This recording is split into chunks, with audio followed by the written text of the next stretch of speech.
For Stan. Let's do this. For Stanislav.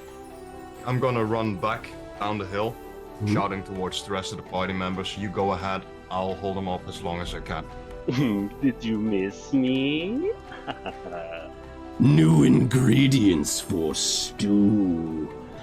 Let's get cooking. I'm gonna need a DC 20 Wisdom save from Girthmog. Reckless dude start fucking thunder fucking her. That's gonna do it. Okay. And I'm gonna cast Lightning Bolt at 4th level. Bajou, bajou, right through them. And I cast Inflict Wounds on him. Not today, Saint I was like, Are you 20, fucking 20, kidding 20, me? 20. And I just look at everybody and say, well, until we meet again, friends. Why do you insist on putting yourself between me and my plans? You've already lost everything there is to lose, and still you come back before me. Did you not learn your lesson last time? Because nobody else is around to do it anymore. You do not deserve to rule. Your army is only composed of millions of souls that are to be judged. Yeah, tell me all about how you're gonna rule when I'm standing over your corpse. Well, I've already once stood over yours, and I took the time to have a spit on it. So perhaps, when I stand over your corpse again, and that of your bitch wife, I will do the same. A plume of purple, bright smoke appears. My God! Stare him dead in whatever he has left of eyes and say, remember me, bitch? Haul motherfucking ass all the way up to his face. Stunning strike. Natural 20. Shit. Anything you'd like to say to your friend before I end him? He's gonna cast Disintegrate. Counter My spell check. at 3rd level. Ah! Oh! I cast a spell magic outside of his counter spell range on the amulet. Okay, you gotta roll and beat a 19. Oh! Let's fucking go! Beautiful. And you focus all of your energy onto his amulet, and bursts into 1,000 pieces onto the ground. That one's not gonna hit. Roll against Mr. Maker's AC. Yep. Not 20. Oh no. 9. Oh my 9 god! to not 20. Fire and radiant strikes down. I just look towards him and I say, told you. I'm gonna stand over your damn body. And my bitch wife says, fuck you. Yes! Strikes. And that is where we will be ending this campaign.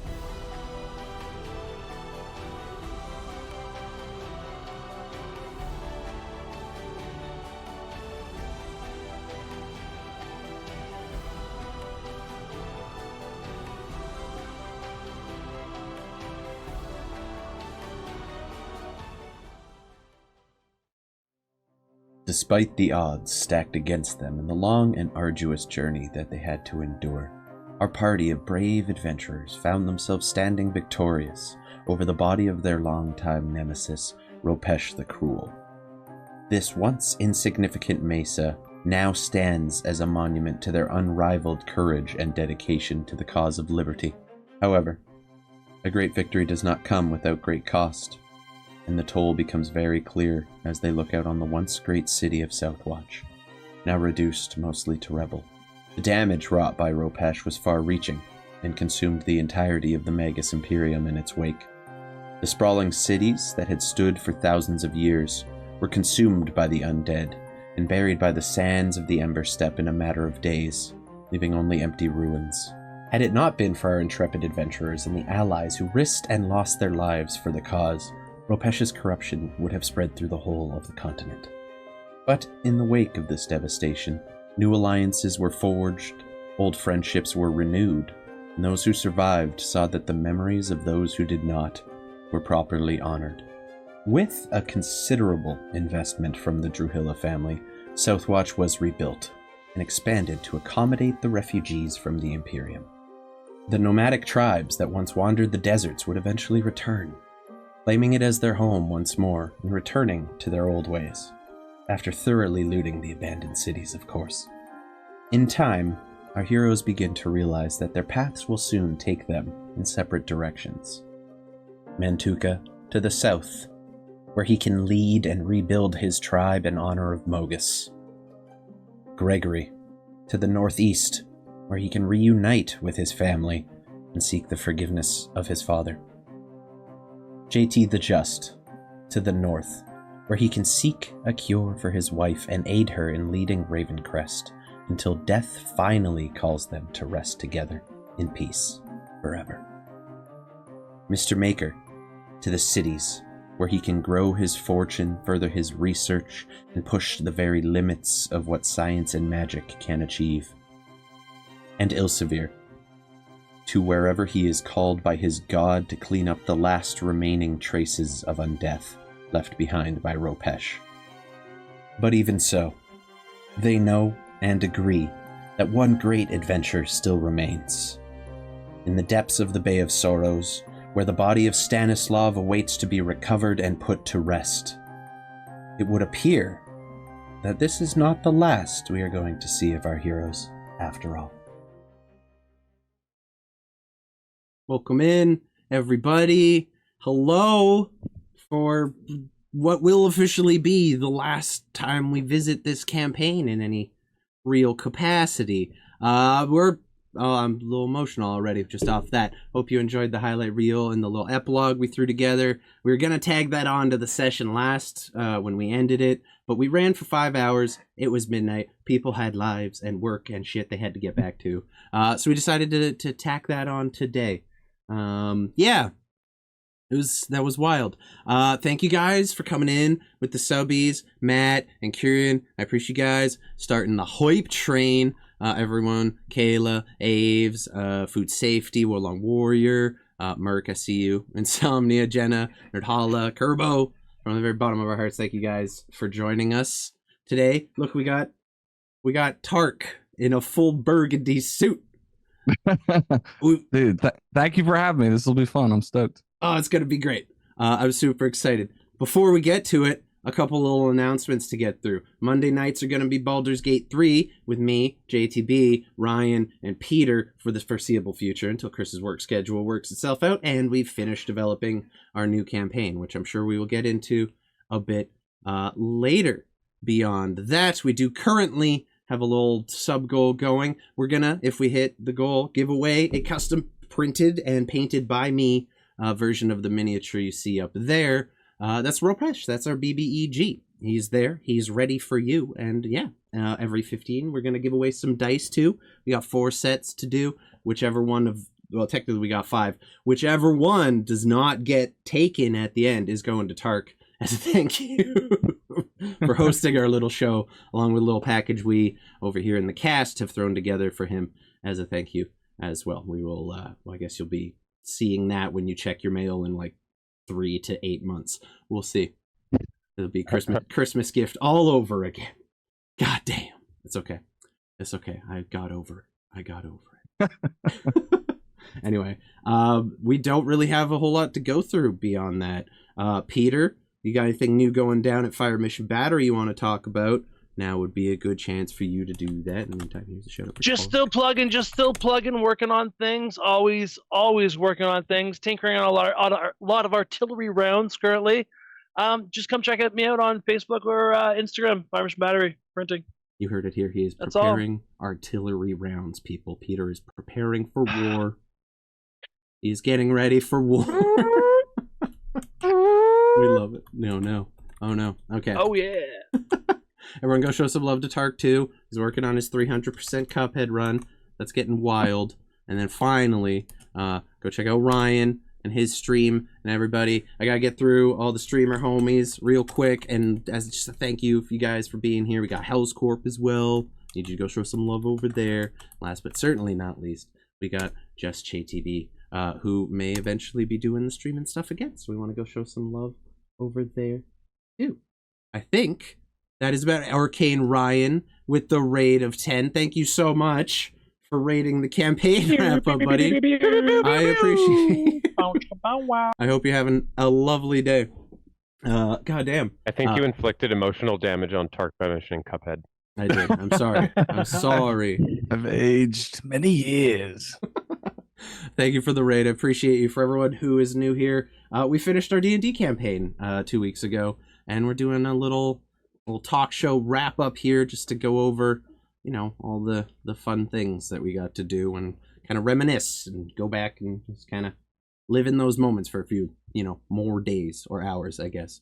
We don't really have a plan for runtime. We're just going to feel it out and go until we're done, I guess. We'll see what happens. I think without further ado, I'll pass it over to our master of ceremonies over here, Tarkonix, the master of cups himself. Go ahead, my friend. I appreciate it. Rusty, thanks for having me, dude. And to all that partook in the campaign, you guys were awesome. I've played D&D for a huge chunk of my life, and I know that you can have the greatest DM in the world, and you just might. But behind every great campaign, you need great players, and you guys were awesome through the whole thing. It was a lot of fun watching. I got a lot of questions here from not just me, but a lot from Kieran. Kind of feel like Kieran, it's all about you, dude. All right, but he had a lot here, but we're gonna get to those.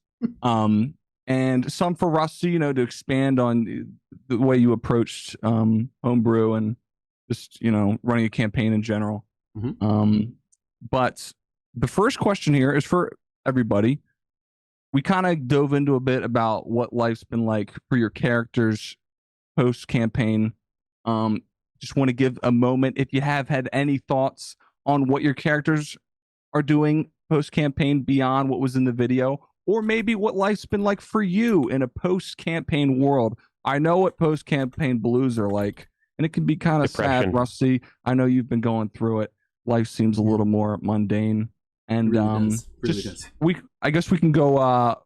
We'll go from Ryan down, like we're reading a book, and then if you have any future characters you're maybe workshopping, let us know. Maybe give us a little, sneak peek. I don't know, Ryan, what do you got? Well, in terms of a sneak peek on next campaign, I can tell y'all two things clandestinely. A, he is a druid. I'm going full druid. And B, he's going to be a bit of a dick. I'm excited for that. Oops. Ryan being a dick. Sorry, your darling boy is going to be a bit of an asshole, y'all. Playtime's over. I've gotten comfortable. Time to see the real me. I've been having a lot of that ennui in terms of the campaign ending. I've never had one end before, so to have one actually wrap up, it feels better than having one fizzle out. But definitely, there's an ennui, and I think Gregory is just focused on Stanislav in terms of right after what's going on. Stan is number one. Getting Stan involved, getting Stan either back to life or in the ground peacefully. Stan. We're gonna dive into that. I got some questions for Chris about that. JT, what do you got for us in the future? So I think JT the Just is spending a lot of time because him and his wife had conversations about whether or not they wanted to return to actual living. And I think he wants to simply because he feels like it's not his place to keep on living through life. So that's what he was going to do. Whether he's there for the Stanislav return depends on how busy he is. But if he isn't, they have a little robotic friend that might be able to help them. Albeit the fully autonomous pirate could be a valuable ally in the water. And as for any post-campaign blues, I play so much fucking D&D currently that I'm in 3 other campaigns. I'm DMing a campaign. It's a time. So there's no time for blues. I have distractions. Yeah. And then next campaign, the little hints I'll give you is I got a gun. That's pretty cool. Let's go. And I have a little companion that might not be little through the whole campaign. There you go. That works so well with your background right now. I got a gun and you can't take it. It's mine. Just try. I went full American next campaign. Oh God. Hells, what is Mr. Maker up to in this post-campaign world? So, pretty well established that he has one and only one motivation in life, and that is to get as rich as fucking possible. So, he basically is just running around trying to find powerful shit and more money. That's basically all he's doing. Same as he was doing the entire campaign. Franchising. What's this cam border you got going on? What? What is this cam border you have? Completely normal. Sorry, I stuff. don't understand what you're talking about. Moving on. All right, Chris. You'll notice Chris has two names here. We got Stanislav and Ilsevere. We're gonna get into the tragic ending of Stanny here in a bit. But I guess this question only applies to Ilsevere. Any extra details going on? Well, no, he'd be fully on trying to figure out what's going on with his brother, with oh God, with Gregory, and yeah, really just focused on that first. He doesn't think it will. Well, it will be hard. He doesn't think it will take all that much time, but his mind is just totally focused on that. And then Mantuka, who Ryan described at one point in the campaign as, quote, an absolute force of nature. What is Mantuka doing in this post-campaign world? Fair enough. Well, much like Pat said, he would return back to his island. He would reflect on everything that's happened. He would try to pick up the ashes with his tribe, and well, you got to procreate, right? Need numbers, so he'd probably get to making some baby bulls, some baby tukas, and Do you then have a shrine of Gregory that you every morning you worship for your life? God, no. Baby Gregory's got to figure out whatever deity he needs and stick to one. He's a very confusing individual, just very wishy-washy. But yeah, no. In all seriousness, for Mantuka would just be getting back to his people, focus on traditions, focus on building back up after the siege of Ropesh. All right. I got a question. This is for you, Rusty. This question is from Long Dong of the Law. And they ask, how do you balance between telling a fun and engaging story for the stream while still allowing your players the agency they deserve to follow their own adventure?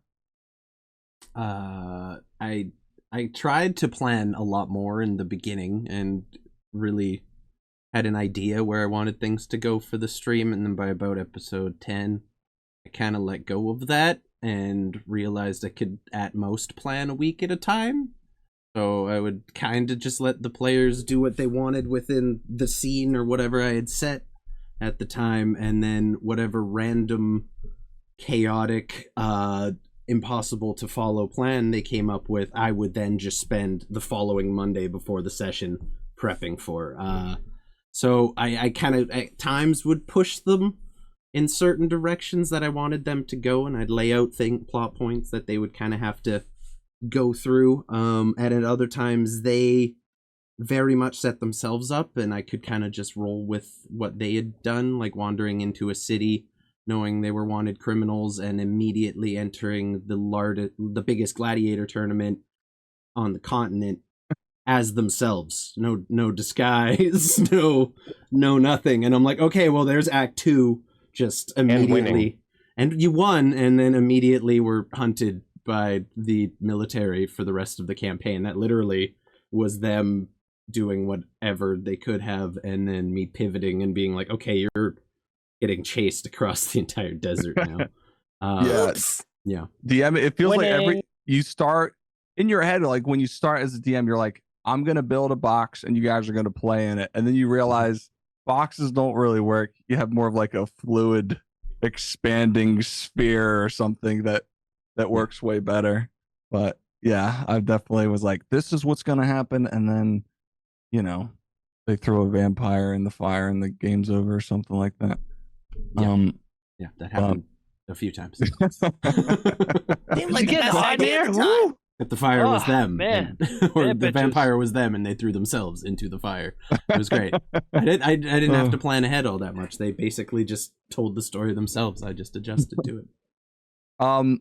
My first solo question, we're going to pivot over to JT the Just here. Now, Sir JT got to enact probably the most profound case of swift justice in the final episode of The Might of the Imperium, striking down Rapesh the Cruel, a nemesis of yours that dates back a millennium, while simultaneously delivering maybe the greatest quote in the 69-part campaign, saying, quote, "I told you I'm going to stand over your damn body," and my bitch wife says, "Fuck you." Take me back to that moment, and how good did that feel? Oh my god! So I had a few thoughts going in, and then when Rupesh obviously called my wife a bitch, in that moment, I was thinking of how JT would feel. And JT the Justice, he's not exactly like myself in the sense that he's more reserved in his anger. So when it got to that moment, I was like, and he said, "How do you want to do this?" I was like, "Oh, I'm throwing this back in his fucking face." I was like, "This is going right back. He's gonna realize how bad he pissed off this man." So yeah, it felt fucking great. I was actually really happy. That, It was awesome. It's very poetic. Now, before we went live, apparently many people have called Sir JT the Just wife a bitch. What's going on with this woman? What is... She's amazing. There's nothing wrong with her. She's outstanding. He definitely I didn't throw us in absolutely- jail. She threw us in jail for so fucking long, bro. It was 2 nights. It was confusing. 2 nights. She was So scared. fucking long. I could lost track of time. I couldn't see the sun. I Mr. was Maker scared. also- different person. That's 2 days of money Mr. Maker could have had. Exactly. Fair enough. Fucking exactly. Fair enough. Listen, she had her faults, but in the end, she had She a was reason flawless. for it, and her reason was me. So get fucked, I guess. That was Trying. awesome. I was like, Yeah. let's go, JT. Well, It was like Mantuka I felt like I was watching sports. Mantuka was down bad for JT's wife too, which was hilarious. Oh, I had the vamp girl love. Oh, Yeah. my At loins. first it was Gregory liked her. involuntary. Yeah. Yeah, at It first started that way, Mantuka's but then love it was just like involuntary. Stockholm. Then she she has had that me. effect on people. Yeah. Oh no. I know. Wild. This question is from Kieran. Get used to that. This is for anyone in the group, and Kieran would like to know. And this is really thought long and hard about this question. Real structured here. Long and hard. Two-part question. First part: what is everyone's favorite moment? Curveball. Part 2: what is everyone's least favorite moment? Thank you, Kieran. Go ahead, everybody. Starting with you, I guess, Ryan. Real quick, that Actually, was we'll also do- submitted well, by this- Nerd Hollow as well. So Oh, okay. I guess we could do it if we're doing left to right, like book style. Rusty, you can answer this one too. no, let them handle it. I'm just All right. chilling. This is therapy.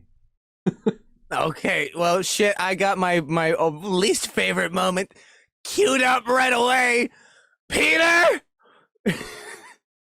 What? Which moment? All you eyes. killed my goat. Fuck your goat. It was so much potential for like some Lambo combos with like me and the goat and shit. It was gonna be great, but you took my goat and you football kicked him off a cliff, laces out. Not 20, bitch. Laces out. But is Wow, that the that's time? bad. But after that happened, that was our big moment, right? It's true. That's what you know what? I can use that as my next, like, my favorite moment, honestly. One of them. I had many, but Gregory losing his shit and fighting PvP with Mantuka, that was fantastic. The second the time most we fun. fought, you scared me. The first Yeah. time, not at all. What? Because I'm like, oh fuck! Because I just thought you were a druid. I didn't know you were a wizard druid. What the fuck? All Jesus. shall fall and burn. But yeah, hey, you know, at the end of the day, Mantuka's still got a big influence on Gregory, so we It made doesn't up. matter. You're a whore to the gods. Keep that I on assume there. that We're was- gonna tattoo that. Reels, Ryan. That's permanent now. That was Lee's favorite moment, I assume.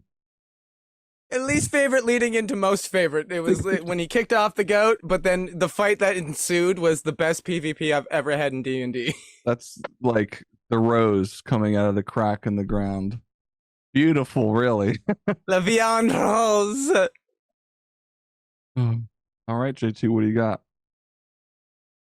So my least favorite is directly from JT's intro into the campaign.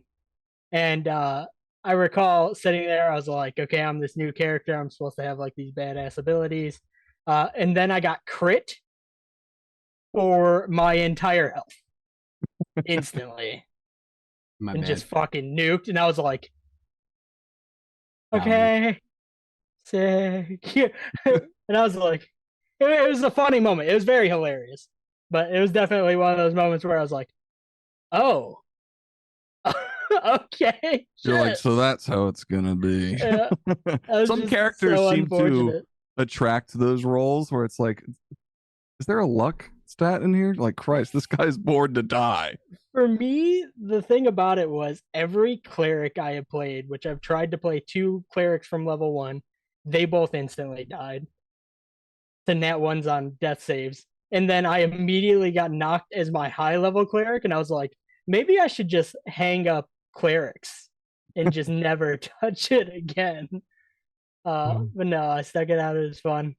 My favorite moment isn't directly from the campaign, it's from something that affected the campaign. And it's our fucking restaurant, bro.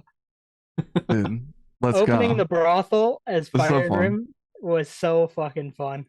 Yeah, brothel. I gotta say, Rusty has done a great job at, like, for me, D&D was like, I'm killing shit in my head, but like some of my most fun stuff playing D&D has been like non-combat stuff, just like running a restaurant, like with JT as Garth Monk. That stuff's so fun. So yeah, that's cool that that's your favorite moment. I love that too. The shitting in the stew was top tier comedy. It Yeah. was truly a moment immortalized in time. I don't know what's gonna happen to that place now. Goblins will run it over. A We're damn lucky my shame. wife's still around. Fire Grim's wife or girl is still around. We know he's got to have kids in the future from the Christmas one shot. So Maybe somewhere I have an maybe. estranged child out there in the world that I somehow missed, even though they were 6 feet tall. La. Mr. Maker, what was your favorite part of making money? And least favorite part of losing money? So there are 2. The least favorite, there's one, which is when I got fucking just absolutely demolished by that Arakakra on the ship, where I got, what was it, like 3 crits against me in a row. Yeah, I didn't like that very much. Maker almost died then. That was Truly divine tragic. intervention. That was Chris's second ever character he played in D&D that I used as an NPC to body the whole fucking Right! party. Yep. Yay. Times. That was great. Oh, that's pretty cool. Yeah, there's a mini of them back there on the shelf somewhere. And then favorite, it's a direct tie between 2, if I can do that, which is the time that I just straight up murdered a man in front of Gregory. That was a lot of fun. We don't like thieves. We don't like thieves. I just full murdered him. And then the other is when I gave that old man in the shack during the storm a heart attack by just changing into him. Sitting in a coffin! You made him a coffin. You made him a coffin! Yeah, I and forgot you about sat that. in Yeah, it. You made him a coffin and you laid in it as him, and he sees him in this coffin? Is that what I'm getting out of this? Yes! Yeah, it was like a series of very low charisma rolls leading to this fucking old man who was kind enough to take them in during a hurricane that was rolled by someone in chat. And then he's fucked with them for like 20 minutes straight and stressed him out to the point he gave him a heart attack. We rolled the dice. The dice went bad for the old man. He lived, barely, There's But some he'll never beautiful be the irony. same. Wait, did this man die? Nope. No, Oh, no, He's okay. still alive. chilling. We As far- saved him. As He's far as we definitely know. dead. He's a motherfucking zombie. Might be old Well, you're age at this heroes. point. yeah, exactly. Thank you. Chris, I'm scared to ask you this question, but go on. Who knows? You might surprise me. Least favorite and most favorite moment. Well, the least favorite one is it may be a little bit obvious. It was getting turned into a zombie and then fighting the whole party to the point of almost killing them and making them throw me off the boat instead of going through with the saving me plan. Yeah. Sucked. I felt really shitty about it. Wonder what you're I doing slept down fully. there. I was this close to dying. He If you had just- popped Yeah. out of that farm, I would have been done. Just stares That's why I into gotta Peter. eat a bitch off the boat, boys. Sorry, Mhm. nothing personal. Yeah. Peace. Oh no. And then the Ugh. favorite moment, it took place before the stream started in the first arc when we were on the Lost Island of Ropesh the Cruel. We had a ranger with us, and he ended up we all ended up saving this tribe of goblins, but he ended up like getting a little goblin girlfriend, and it was the funniest, most adorable thing ever, and it was just so fucking great. And that whole part of saving the goblins was also unreal cool. He was That's cool. a ranger with a favorite enemy, goblins, and like an inherent racism Oh, yeah. towards goblins, and a complete reversal. It was wild. Yep. Within the stream part of the campaign, though,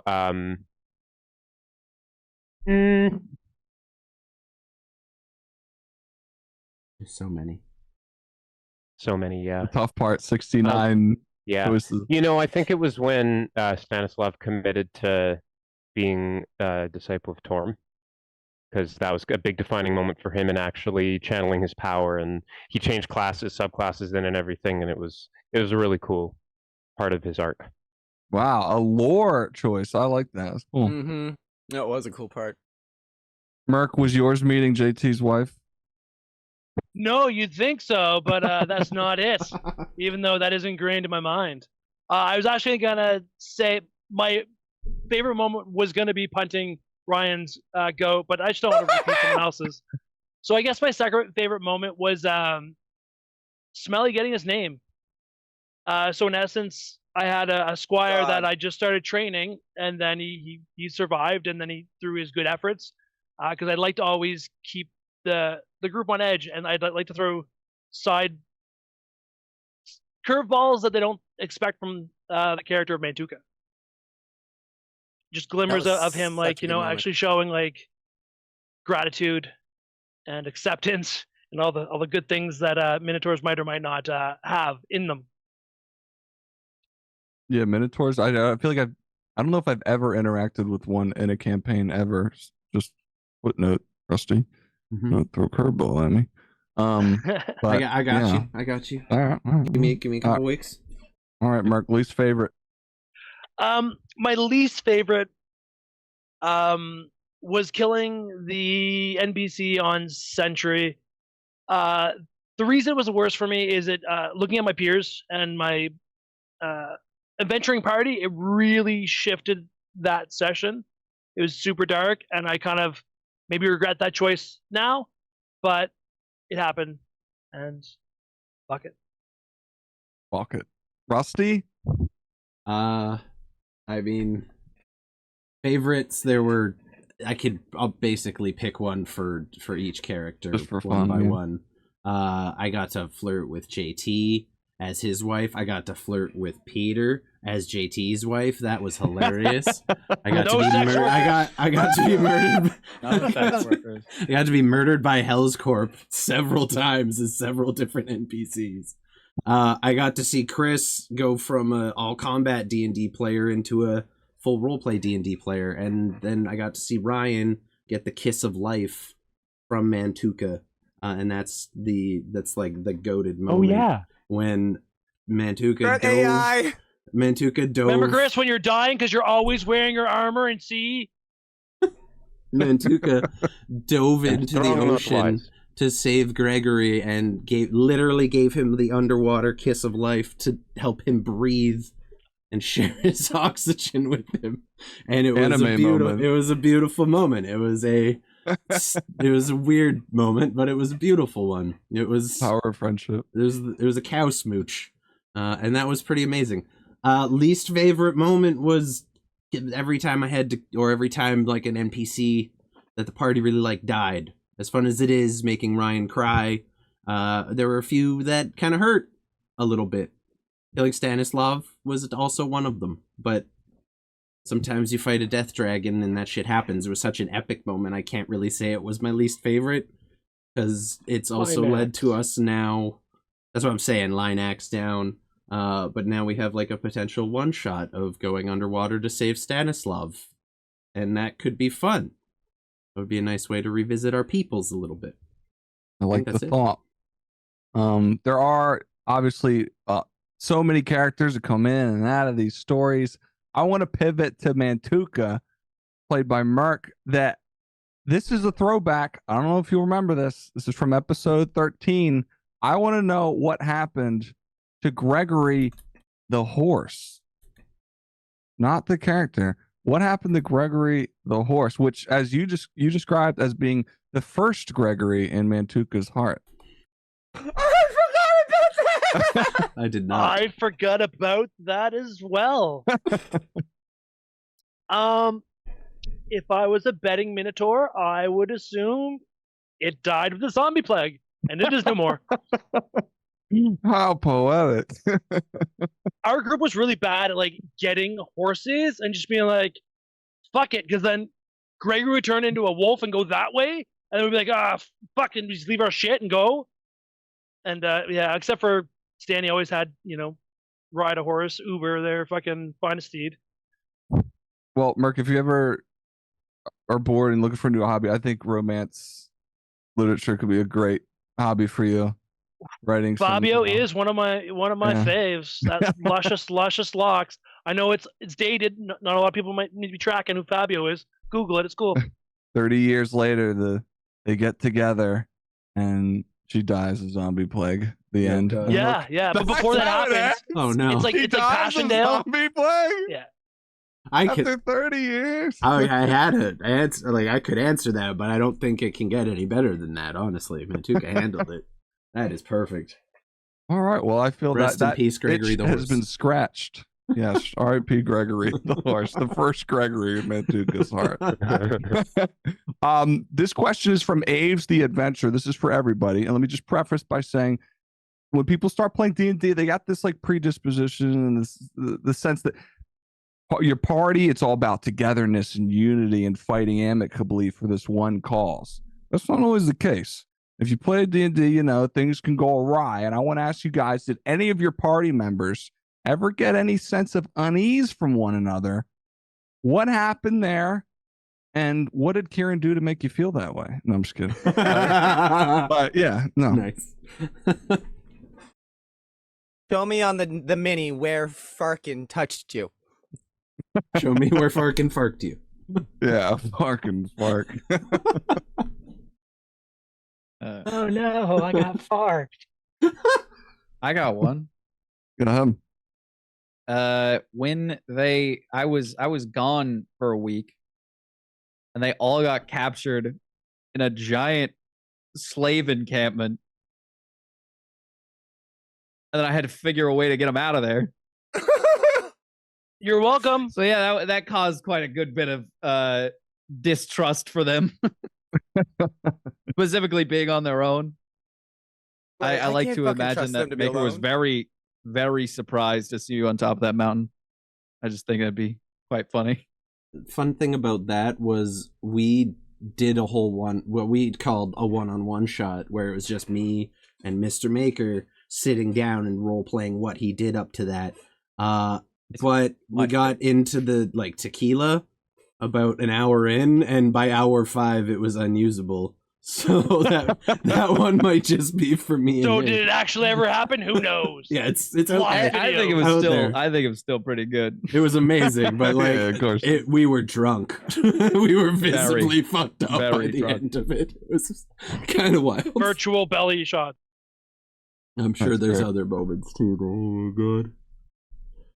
god. Yeah. I remember one like that when we had, I think he was a bugbear. We had him prisoner, and we were transporting him back to Southwatch or something like that. And Mr. Maker was basically torturing him. What did you cut off his hands or Right. something like that? Feet. I couldn't did cast cut off spells? his hands.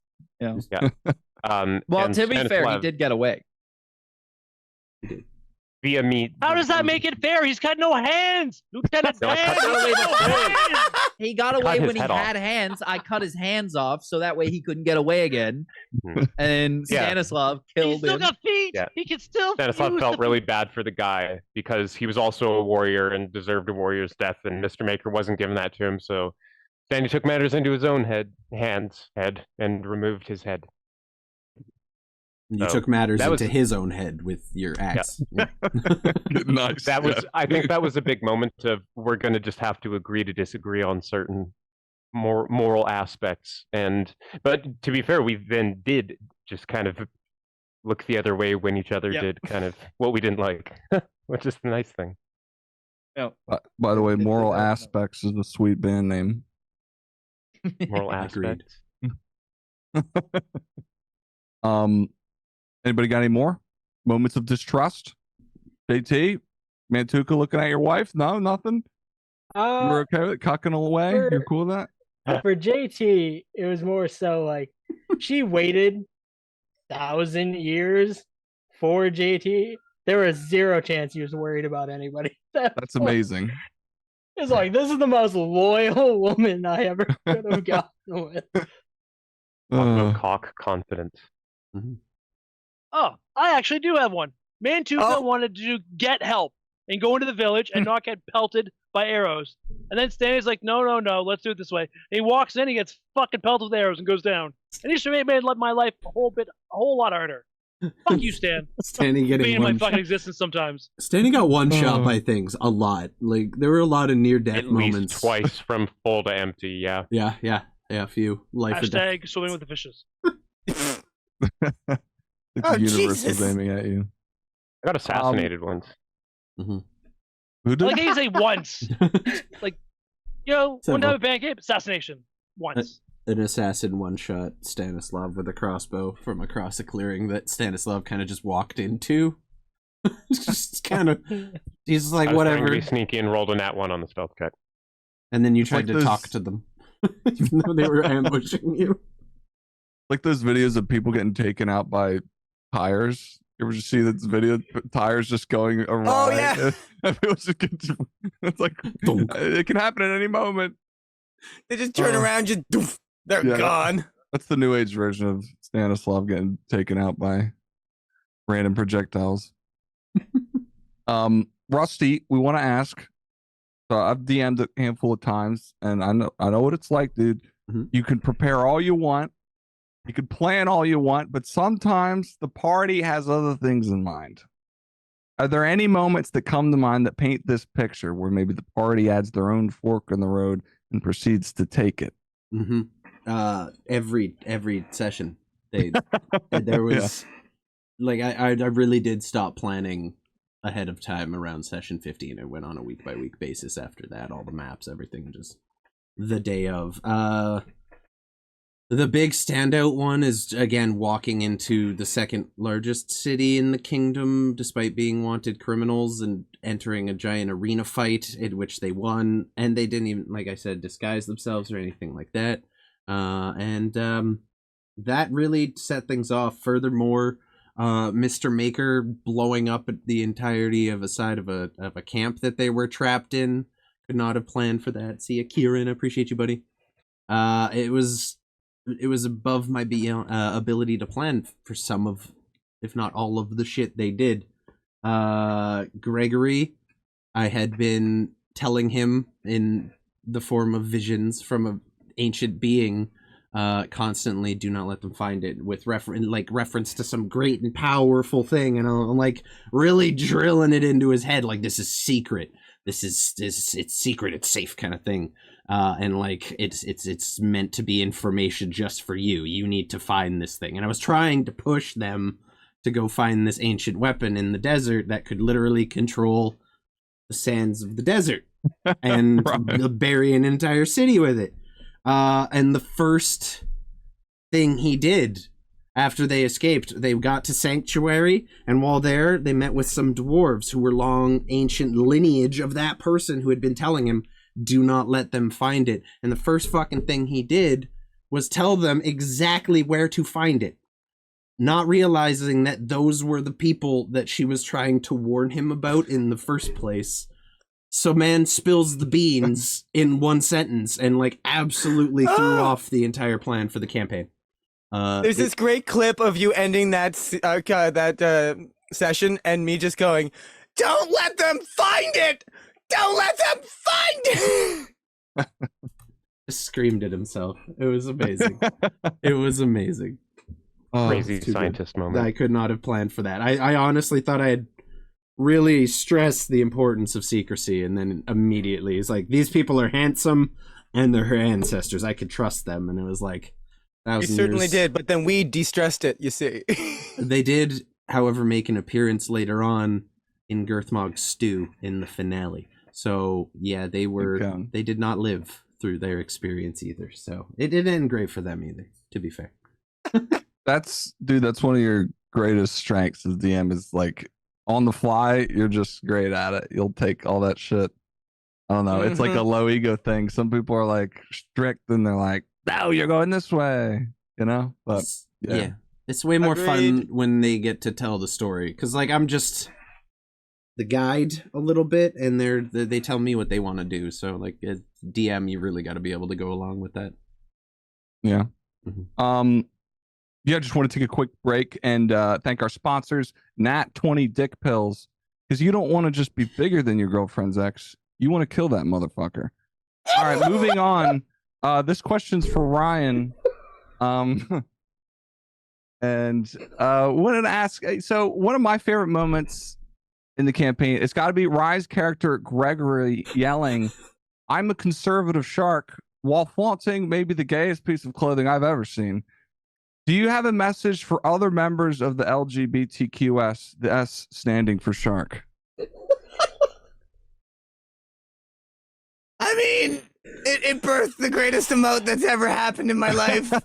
I'm a gay shark, and that'll be my platform for 2032. Should I live that long? You know how sharks be. Anyway, bye. It was hilarious. And it was the first on-stream nipple, I think, for Rusty. That was our first ever on-stream nipple.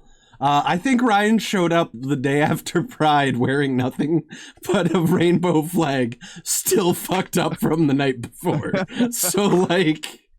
I didn't know where I was. That was Ryan in his purest form of God knows what. Just there. Oh, God. It's one of my favorite clips that you have on the channel. It's so good. The clip that keeps on giving. Yes, it's awesome. All right, this one's for everybody. During the campaign, your favorite NPC you have encountered and why?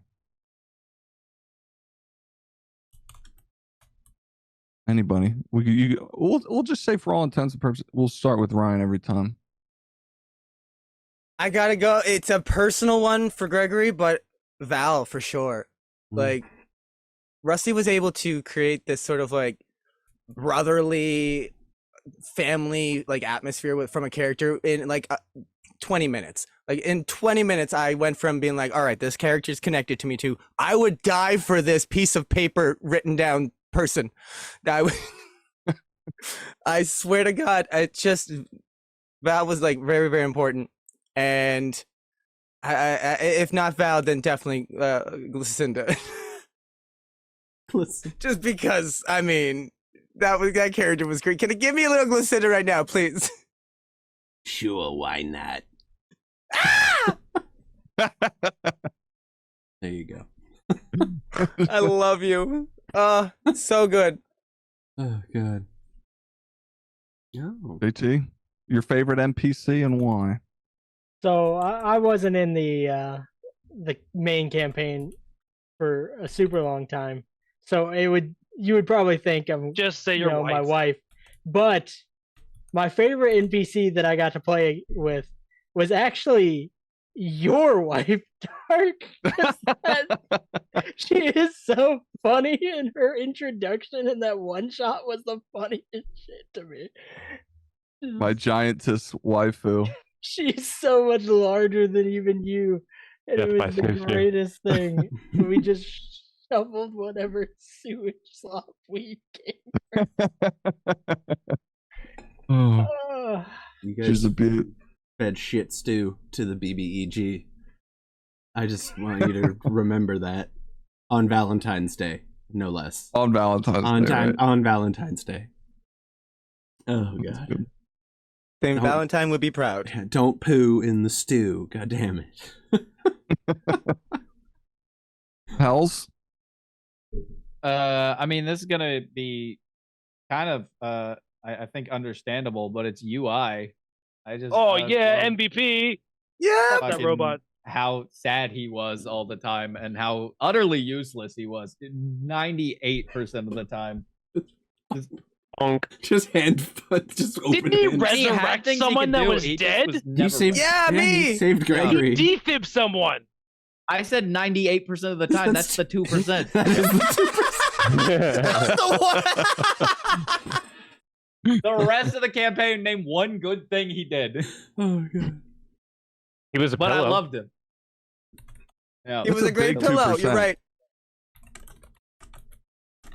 It was called I was UI. awful. What did the UI stand for? Unpaid intern. Was it unpaid or unnamed? I always mix those two up. I kind of jumped between them a lot. I during think the it game. went between them both. But He's yeah, it unnamed was and unpaid, I unpaid. think. We didn't Worked for care. me. That was the joke. Yep. Yeah. 100%. I think that's Oh, God. my favorite so far from hearing. Let's see. All right, Chris, can you beat unpaid intern? Well, mine's different for different reasons. Mine is, and it's not necessarily just one, but it's the crew of the current, Silvos and Goldtooth and the whole crew of that ship. Two of those characters were characters brought in that a couple of us had created from a previous campaign, and we loved the characters, and I was so fucking stoked when I saw them for the first time. I And, remember you were so excited. Yeah. Yeah, so definitely them. I stole a lot of Chris's previous characters from campaigns for NPCs. But That's a Silvos, cool. That's cool to have that though. Silvos was one of mine. Silvos that I played. specifically, because he's just such a cool character. That was fun. All right, Mantuka. Well, for me, it's gonna sound like a broken record, but it would be the Steel, the smelly arc. My little squire that kind of like through the tougher levels followed us, and was part of our military crew and our military system that we've kind of developed. And then he probably got murdered by a zombie-like plague, like most things in my love life at the time. It probably died, but he was really cool. It was cool because you saw a couple different arcs with Mantuka, talking to him and like training, and not belittling him so much, and kind of showing him Mantuka's gratification and gratitude in his own little ways every once in a while to make the viewers not think I'm a complete asshole. So I think that was my favorite. Hell yeah. Good NPCs are the backbone of any great campaign. The people I you also got interact to with. shout out. I got to shout out my boy Lineax because he was just so Yes! great, and he, I think he was meant to not live as long as he did. No, not at all. T-shirt. And through a series of almost events. picked him. Mhm. I almost picked him, but then I was told today that the entirety of that one shot was non-canon. So Not Very non-canon, just between you and I'm me. just kidding. Just between I you just and meant me. that was what made me like Lineax as a character, because a lot of that Hmm. like one-on-one shot was just Maker and Lineax. Mhm. Nice. That's true. Yeah, they had a real bro down moment. I'll see if I can get it together into something watchable. I would like to see it. At the very least, I want you to send me the raw footage. Will do. All right, Rusty. I've seen the amount of lore you put into your homebrew. It's insane. If it was a book, it'd be one of those dusty tomes. Working This on that. big. Yeah. I want to know how little or how much they scratched the surface into the deep dark world of Rusty's homebrew. Was there a lot they touched on, or was it really not at all? And there's so much more.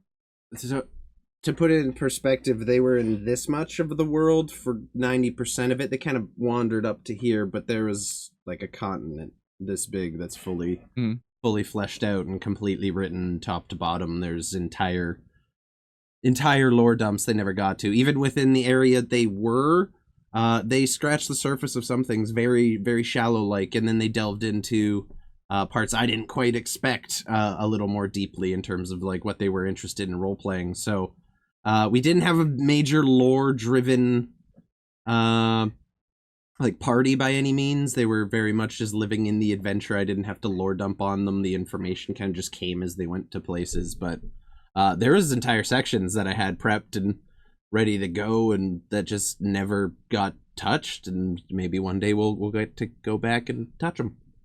Well, hopefully into the backlogs. Oh yeah, no. So they didn't like visit the. I made an oracle on top of a great mountain called Torch Spire. Never even made it there. That would have answered a few questions. That would have been interesting.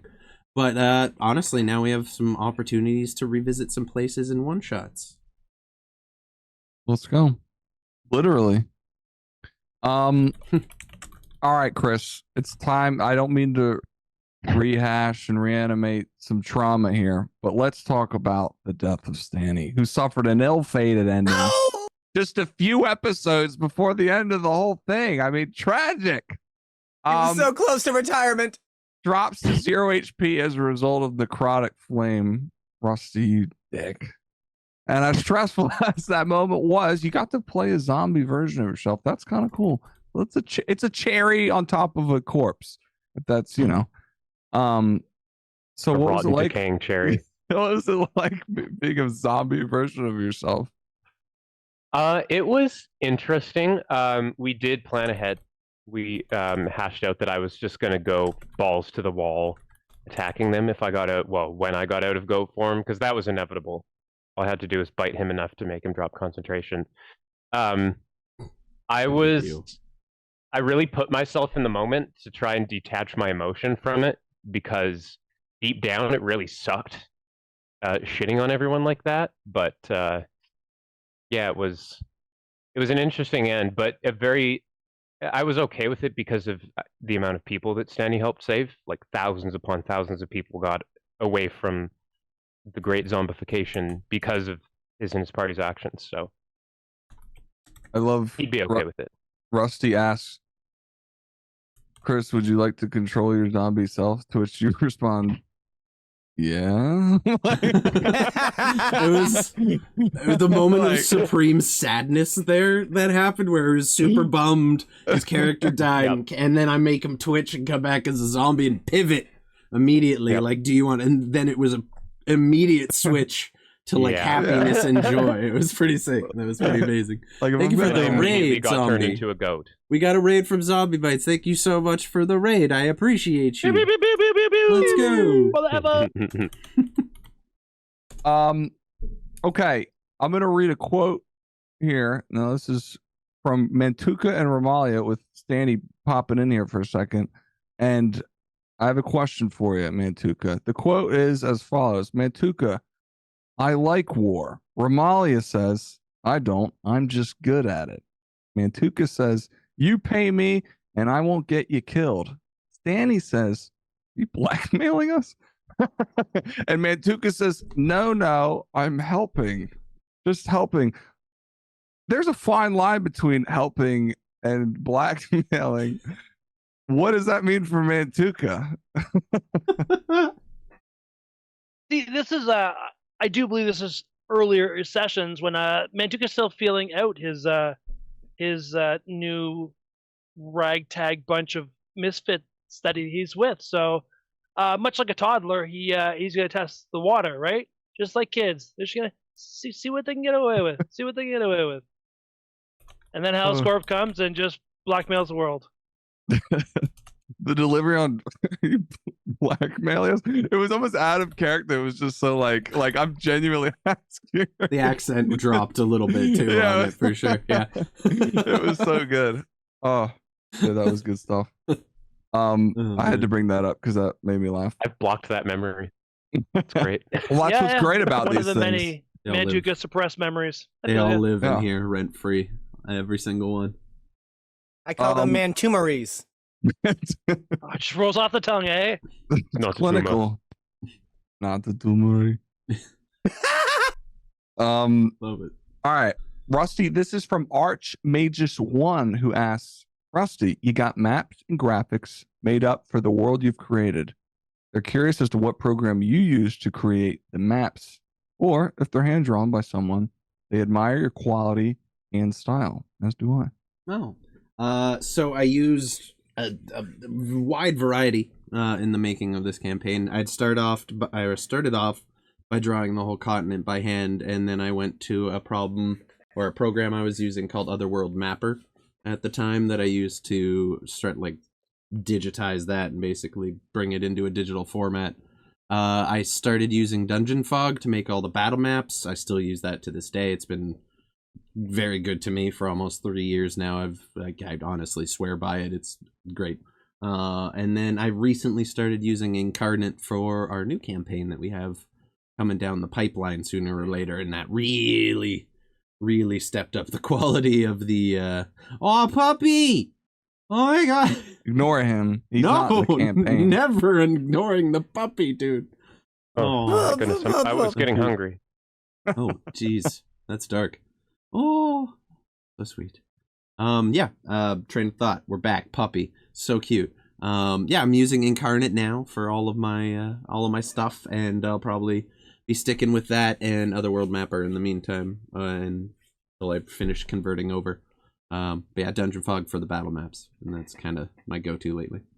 Let's go. Yeah, dude, they're awesome. I feel like some maps are like, kind of don't know where I am in this thing, you know? But I feel like I never have that problem.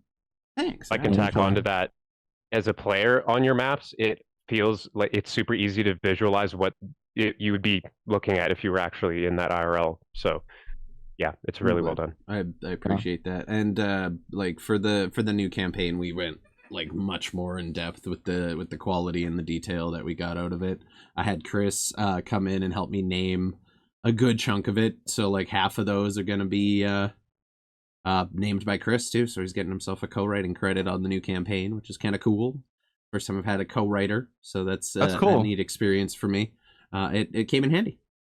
JT has helped me with some stuff too when it came to NPC development as well, with like JT the Just and Rusty's Busty Crustaceans and other things. I'm still upset about Mount Beninging. You'll get over Mount Beninging not being in the campaign, okay? We'll fit it in. It can be in the chain somewhere. It's just if we hike an unnamed mountain in the new campaign, you can name it that. There you go. You can discover I get it. naming rights. Yeah. Can my next character name me Luigig? Can I get some context on Mount Beninging? Mount Beninging? Yeah, go ahead, JT. You got this. So there's a video of this man. He's trying to say beginning, and he just stutters it really bad. He has an accent, which kind of makes it fucked up. But like, he just stutters over his words. He says in the Beninging. He says like 10 times, and like I was just like, God damn, that's funny. And then me and Rusty were playing Valorant, and we're sitting there, and this guy pops up, and his name is in the Beninging, and we lost our shit. That's amazing. And so I wanted to name one of the mountains the Beninging.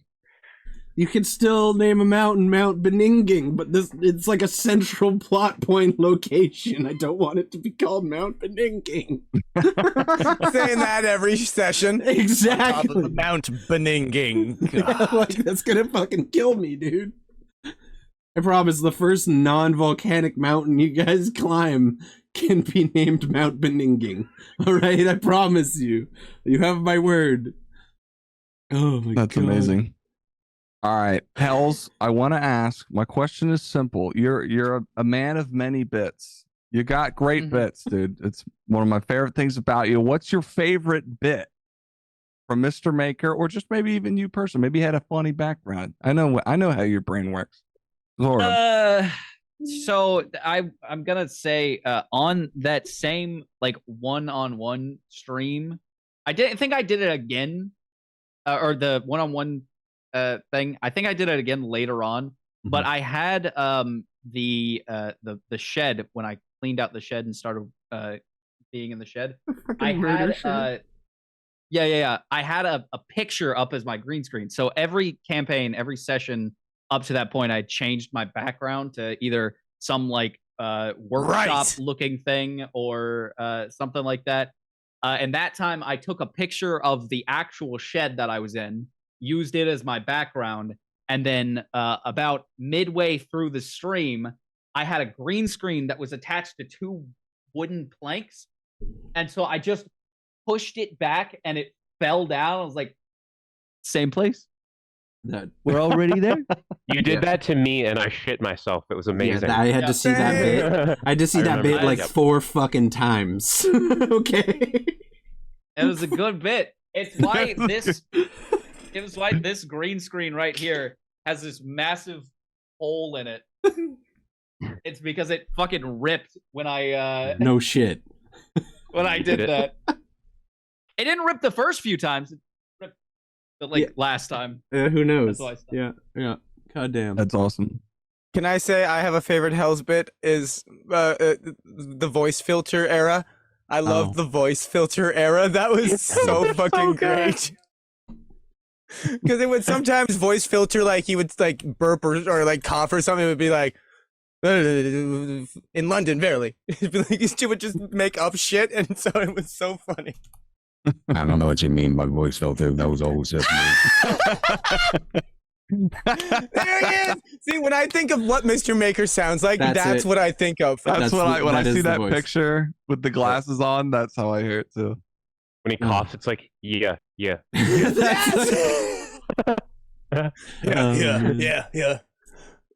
Oh, that's funny. The Mr. Maker commitment was real. The whole campaign it did not falter. It was great. Hell's half-ass is nothing.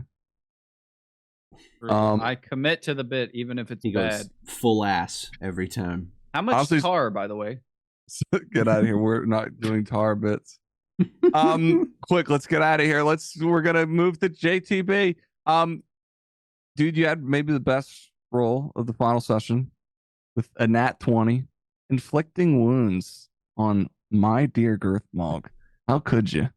A character that you fought alongside when you played as Firegrim. How does it feel to be a man of betrayal? For you to fought alongside a Goliath who is not just large in stature, but in heart. Go ahead. Say your piece. So, as much as I love Girthmog, I absolutely adore him. He's the homie of Firegrim. I had to think of it logically as JT the Just. And logically, you would have fucking hurt. Although now that I think about it, maybe I should have fucking old person Firegrim. Because I know the little shithead, and I knew he was going to fireball us 23 fucking times. So maybe I should have went with that one. But I also just did not want you to completely rail us. You recall how much damage that was? I mean, nat 20 inflict wounds. It was 50. It was 50. Yeah. Yep. And you had 49 HP left at the time. It was 50 on the money, and Girthmog had 49 left over, if I remember correctly. Yeah. It was wild. Shut up. Yeah, I just remember getting a Discord DM. I wasn't at my computer, but all it said was, Girthmog got bodied. I felt like part of me was like, holy shit, I finally got to inflict wounds somebody that was paralyzed. I was like, that's critical inflict wounds. That's probably some of the highest damage you can do outside of being like a paladin or some shit. Legit. Best spell. But at the same time, I was like, no, Girthmog, my boy. I must do this. But then I had to completely remove you from the fight with the whole person. Otherwise, we probably would have been in a really rough spot. Oh, yeah, you made the right call. made the right call. It hurt, but I had to do it. It had to be done. I respect it. I was sad, but it had to be done. Speaking of those characters, I want to go. Rusty, we'll actually start with you because I want to ask who you were most excited to unveil as far as the guest characters, and then we'll go Ryan, JT down the line on who your favorite was to run into on the final campaign. So there was a high degree of excitement for all the guests. We had Kieran, who is basically brand new to D&D, joined us for a couple sessions before that. Like altogether, man had played like 4 D&D games his whole life.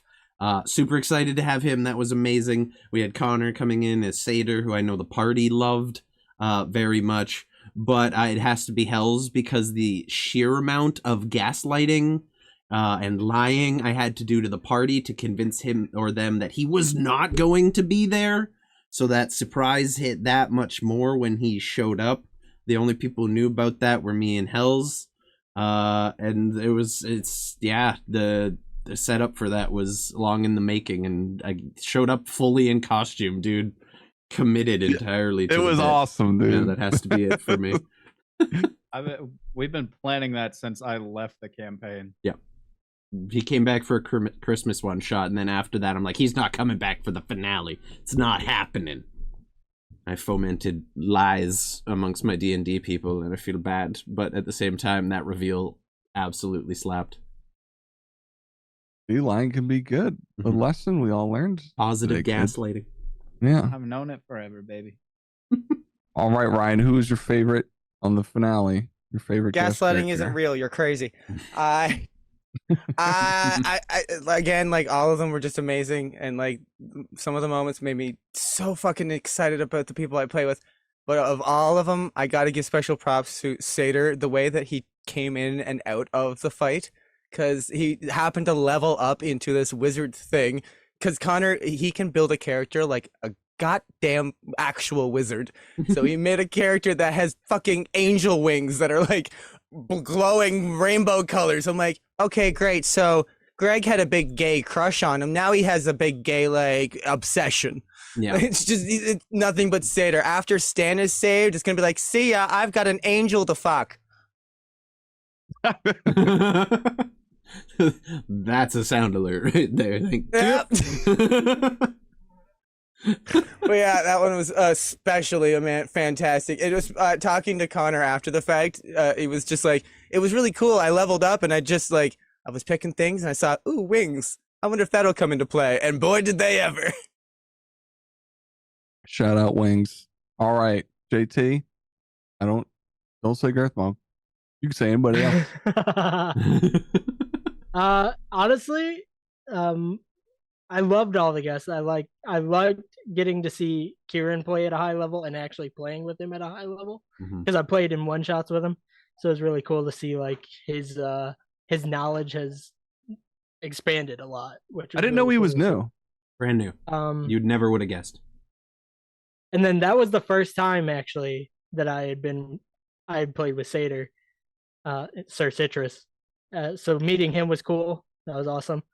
And then obviously seeing Firegrim and Girthmog, but my favorite has to be Hells.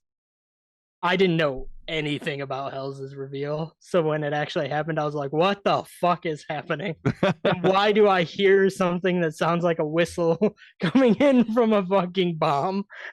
Then it happened. Good time. So I feel like it would be fitting for Hells to choose Mr. Maker also, but I loved me, when bitches. I loved me. I did love me, man. I spent $100 on that bit, man. I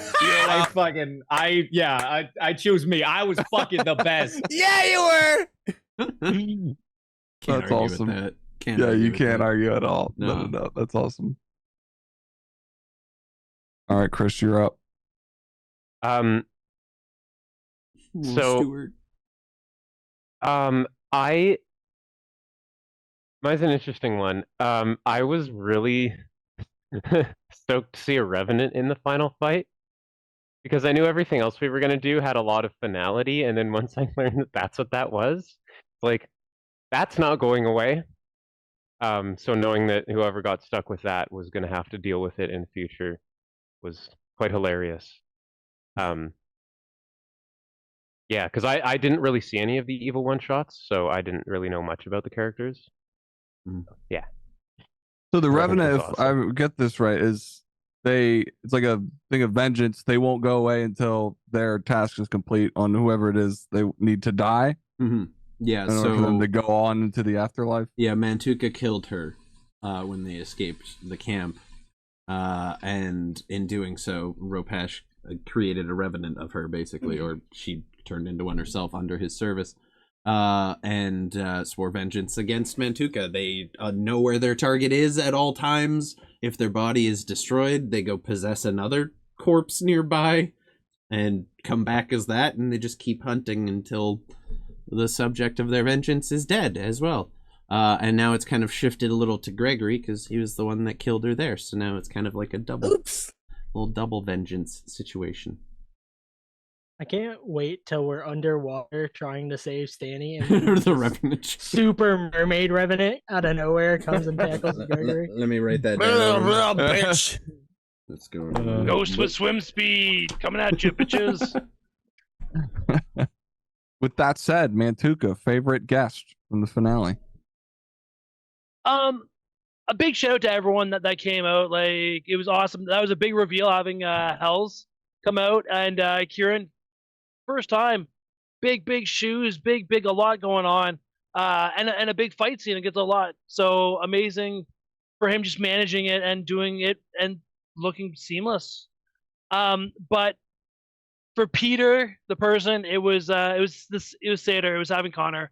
Full disclosure, he's one of my homeboys that lives near. We played a physical live campaign before. He's a beautiful person. I love playing with any of those folks whenever I get a chance to. And so that's and full disclosure, we were also told like Hal's like life took over and he wasn't coming. So I'm not even taking that into consideration. And my vote would be for Sater. Let's go. Yeah. That's cool. So okay, this one's for Russ. This is from Mad Queen Matt. Mm-hmm. Are there any future extensions of your campaign that you would like to add? Maybe it's, certain programs, new homebrew approach, innovation of any sort that you're looking to add, you're pondering on, that you've already decided upon that you would like to implement, or, whatever. And then any future campaigns. Any ideas? Do we get any sneak peeks? I have a lot of ideas. We have the new campaign coming up, which is kind of taking a jump in terms of technology. We're having, like, JT has his muskets and his flintlock weapons. We're adding more black powder stuff to the mix. So far for homebrew, we haven't really nailed down any of the new rules that I'm going to be adding in, but we are going to be adding a bit more of a survival element to it, in matter of speaking, where the party is going to have to be much more responsible about how they're managing their resources, fights they are or are not going to choose to go into. Apart from that, I don't think we have any real homebrew stuff. We keep it fairly to book for the most part. We are bringing in, if we can, probably going to have Chris stepping up and doing like sound, so we can have actual sound effects and sound settings that add a little bit more immersion to the game. We're not sure what app or whatever we're going to use for that yet. I might just end up doing some sound design myself and building them. But we're going to add that level of kind of realism to the campaign a little bit, which should be nice. Other than that, just business as usual. Awesome, dude. Go for it. Very excited. Gonna take another sponsor break here. Fire Mission Battery, thank you for sponsoring the stream today. They got a new product out. Life-sized dice towers. That's right. They are real castle-sized towers that you can throw your dice down. They're amazing. I have one, and I don't know where to put it. Coming soon to Fire Mission Battery. Get yours. Throw your dice down onto the peasants below. Coming soon to Fire Mission Battery. All right, moving on. Can we take an actual, like, five minutes here? I gotta go get the dogs out real quick. Let's do it. Thank you. I'm ordering one. Crush the peasants fucking killed me. Oh my god. That was solid. I bet props. That was This is incredible. I've never been so happy. This is amazing. Oh my god. This is fun, guys. All right. So How long we're we taking? we're just gonna we're gonna play the highlight reel and the little epilogue again for anyone who missed it in the intro. So about 7-minute break there. Feel free to check that out. I'm gonna hit the bathroom, go have a quit smoking everything, refill the water. If y'all need a break, now is your chance. We'll see you guys in just a few. Don't go anywhere. For Stan. Let's do this. Where's Stanislav? I'm gonna run back down the hill, shouting towards the rest of the party members. You go ahead. I'll hold them up as long as I can. Did you miss me? New ingredients for stew. Let's get cooking. I'm gonna need a DC 20 Wisdom save from Girthmog. Reckless dude start fucking thunder fucking her. That's gonna do it. Okay. And I'm gonna cast Lightning Bolt at 4th level. Bajou, bajou, right through them. And I cast Inflict Wounds on him. Not today, Satan. I was like, Are you 20, fucking 20, kidding 20, me? 20. And I just look at everybody and say, well, until we meet again, friends. Why do you insist on putting yourself between me and my plans? You've already lost everything there is to lose, and still you come back before me. Did you not learn your lesson last time? Because nobody else is around to do it anymore. You do not deserve to rule. Your army is only composed of millions of souls that are to be judged. Yeah, tell me all about how you're gonna rule when I'm standing over your corpse. Well, I've already once stood over yours, and I took the time to have a spit on it. So perhaps, when I stand over your corpse again, and that of your bitch wife, I will do the same. A plume of purple, bright smoke appears. My god! Stare him dead in whatever he has left of eyes and say, remember me, bitch? Haul motherfucking ass all the way up to his face. Stunning strike. Natural 20. Shit. Anything you'd like to say to your friend before I end him? He's gonna cast Disintegrate. Counter My spell check. at 3rd level. Ah! Oh! I cast a spell magic outside of his counter spell range on the amulet. Okay. You gotta roll and beat a 19. Oh! Let's fucking go. Beautiful. And you focus all of your energy onto his amulet, and bursts into 1,000 pieces onto the ground. That one's not gonna hit. Roll against Mr. Maker's AC. Yep. Not 20. Oh no. 9. Oh my 9 god. and not 20. Fire and radiant strikes down. I just look towards him and I say, told you. I'm gonna stand over your damn body. And my bitch wife says, fuck you. Strikes. And that is where we will be ending this campaign.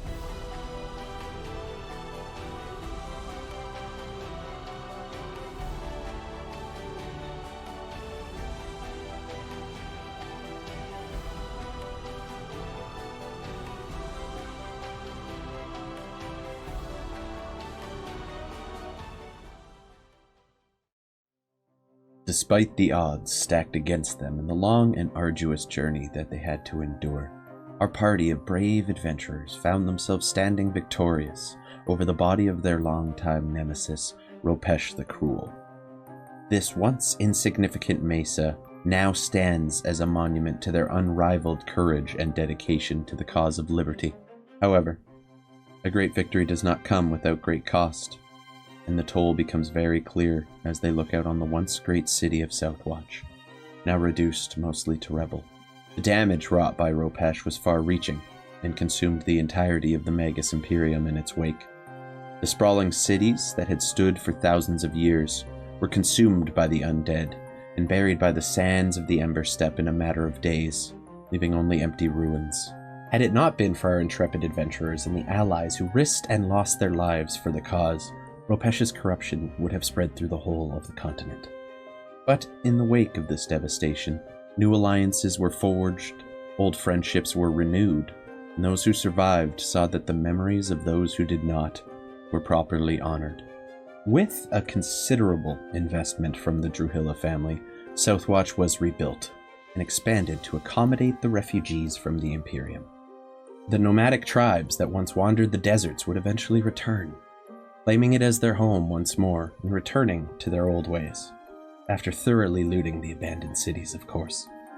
In time, our heroes begin to realize that their paths will soon take them in separate directions. Mantuka to the south, where he can lead and rebuild his tribe in honor of Mogus. Gregory to the northeast, where he can reunite with his family and seek the forgiveness of his father. JT the Just to the north, where he can seek a cure for his wife and aid her in leading Ravencrest until death finally calls them to rest together in peace forever. Mr. Maker to the cities, where he can grow his fortune, further his research, and push the very limits of what science and magic can achieve. And Ilsevere to wherever he is called by his god to clean up the last remaining traces of undeath left behind by Ropesh. But even so, they know and agree that one great adventure still remains. In the depths of the Bay of Sorrows, where the body of Stanislav awaits to be recovered and put to rest. It would appear that this is not the last we are going to see of our heroes, after all.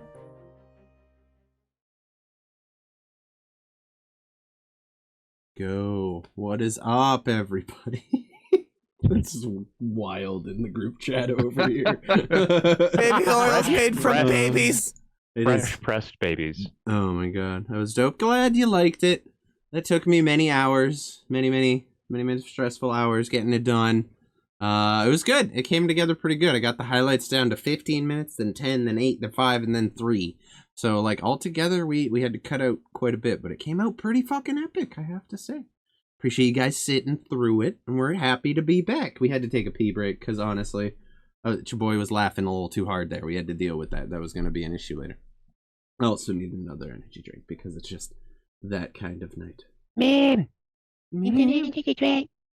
I got a couple questions left. This one exclusively for Merc, who played Mantuka. If we're ready to get back into it. Oh yeah, let's do it. All right. Born ready. So this one's for me. One of my favorite moments was you nat wanting into a nat 20 spear into the back of Mr. Maker.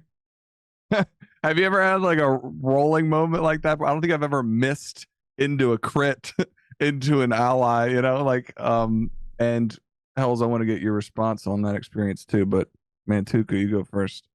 I have, in all my D&D experiences, never had a moment like that, but it was kind of bittersweet because Mr. Maker and Mantuka kind of had a silent power struggle and animosity because real life, guy's shady as shit.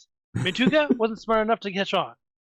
So having that all missing, like the enemy, and then fucking not critting him is like, motherfucker. Peter knows. Mantuka don't, but Peter knows. Mr. Maker did gaslight the shit out of Mantuka and scammed him, just outright scammed him out of so much money. Like the final gold total for Mr. Maker is like something in the thousands. It's like 5,000 gold or something. Yeah. And then some platinum laying around. And the rest of the party, they couldn't scrape together 100 gold for something. And Mr. Maker's just like, well, I don't really have a lot, but... And I think that was the time that Mantuka did a fucking like insight roll and just nat 1'd it. Yeah. Wouldn't surprise me. Yeah. Good time. I don't know if I've ever laughed so hard when that happened. That was so fucking funny. That's the first time that rule has even come up the entire campaign where the nat 1 on the ranged attack even happened. Like it's happened with like people and they've missed their shot, but we had the rule specifically if you have an ally within 5 feet, you have to roll against them. So having it go from a nat 1 and then immediate critical into Mr. Maker's back was truly amazing to witness and then be there Hells for part proceeded to walk out of the room. It reminded me. It gave me like The Simpsons, where he walks into the bar and just walks out. I'm out of here. Wild. It was so funny. Just no verbiage. Just okay. So proud of you. That was great. You shot me. That's so Peter. All right. Next one is for you, Ryan. Okay, so there was a moment at the battle at the Bloodspring Arena where you, maybe even more so than your character Gregory, seemed to take the death of an NPC, Uria, very hard. Do you recall this moment? Yeah. Now I want to relive that trauma here, and I want to. Can you tell us what the role of that character was in the campaign, and why did you take it so hard? I realized this was a theme for Ryan, really relating to the pains and struggles of these distant characters. With talk. It was it just sparked a moment in Gregory that it kind of been building a lot. There was a theme of showing Gregory what needs to be done. I'm just doing the Gregory voice. Oh my god! I know. There was just a theme. There was a theme the whole through of like it sucks, and there was like a lot of things that made Gregory kind of question if he should be there. But in the end, it turned him into a person that could make the decisions, stand up to Ropesh. It was kind of like it was a crux moment in being that he knew he knew shit was real, but that was just like a turning point for him, for Gregory. That was when he kind of had to buckle down and be a man. There was a great moment there. So Rusty's giving the details on what's happening. Ryan's on the brink of tears. And this is really a tale of two different people, because while Ryan is contemplating, should I cry? I'm going to cry. Kieran does this. Peace sign. Like two totally different people. Ryan's like, nah, the dichotomy. The death of another. And Kieran just goes, bye, Felicia. Deuces. It's like two completely different vibes. So, oh my god, I thought that was hilarious. That's Kieran in a nutshell, just stoic in nature. Mm-hmm. Quick side question for you, Ryan. Also, this question comes from Urban D&D fan. Urban D&D fan asks, Ryan, what is a hard archer?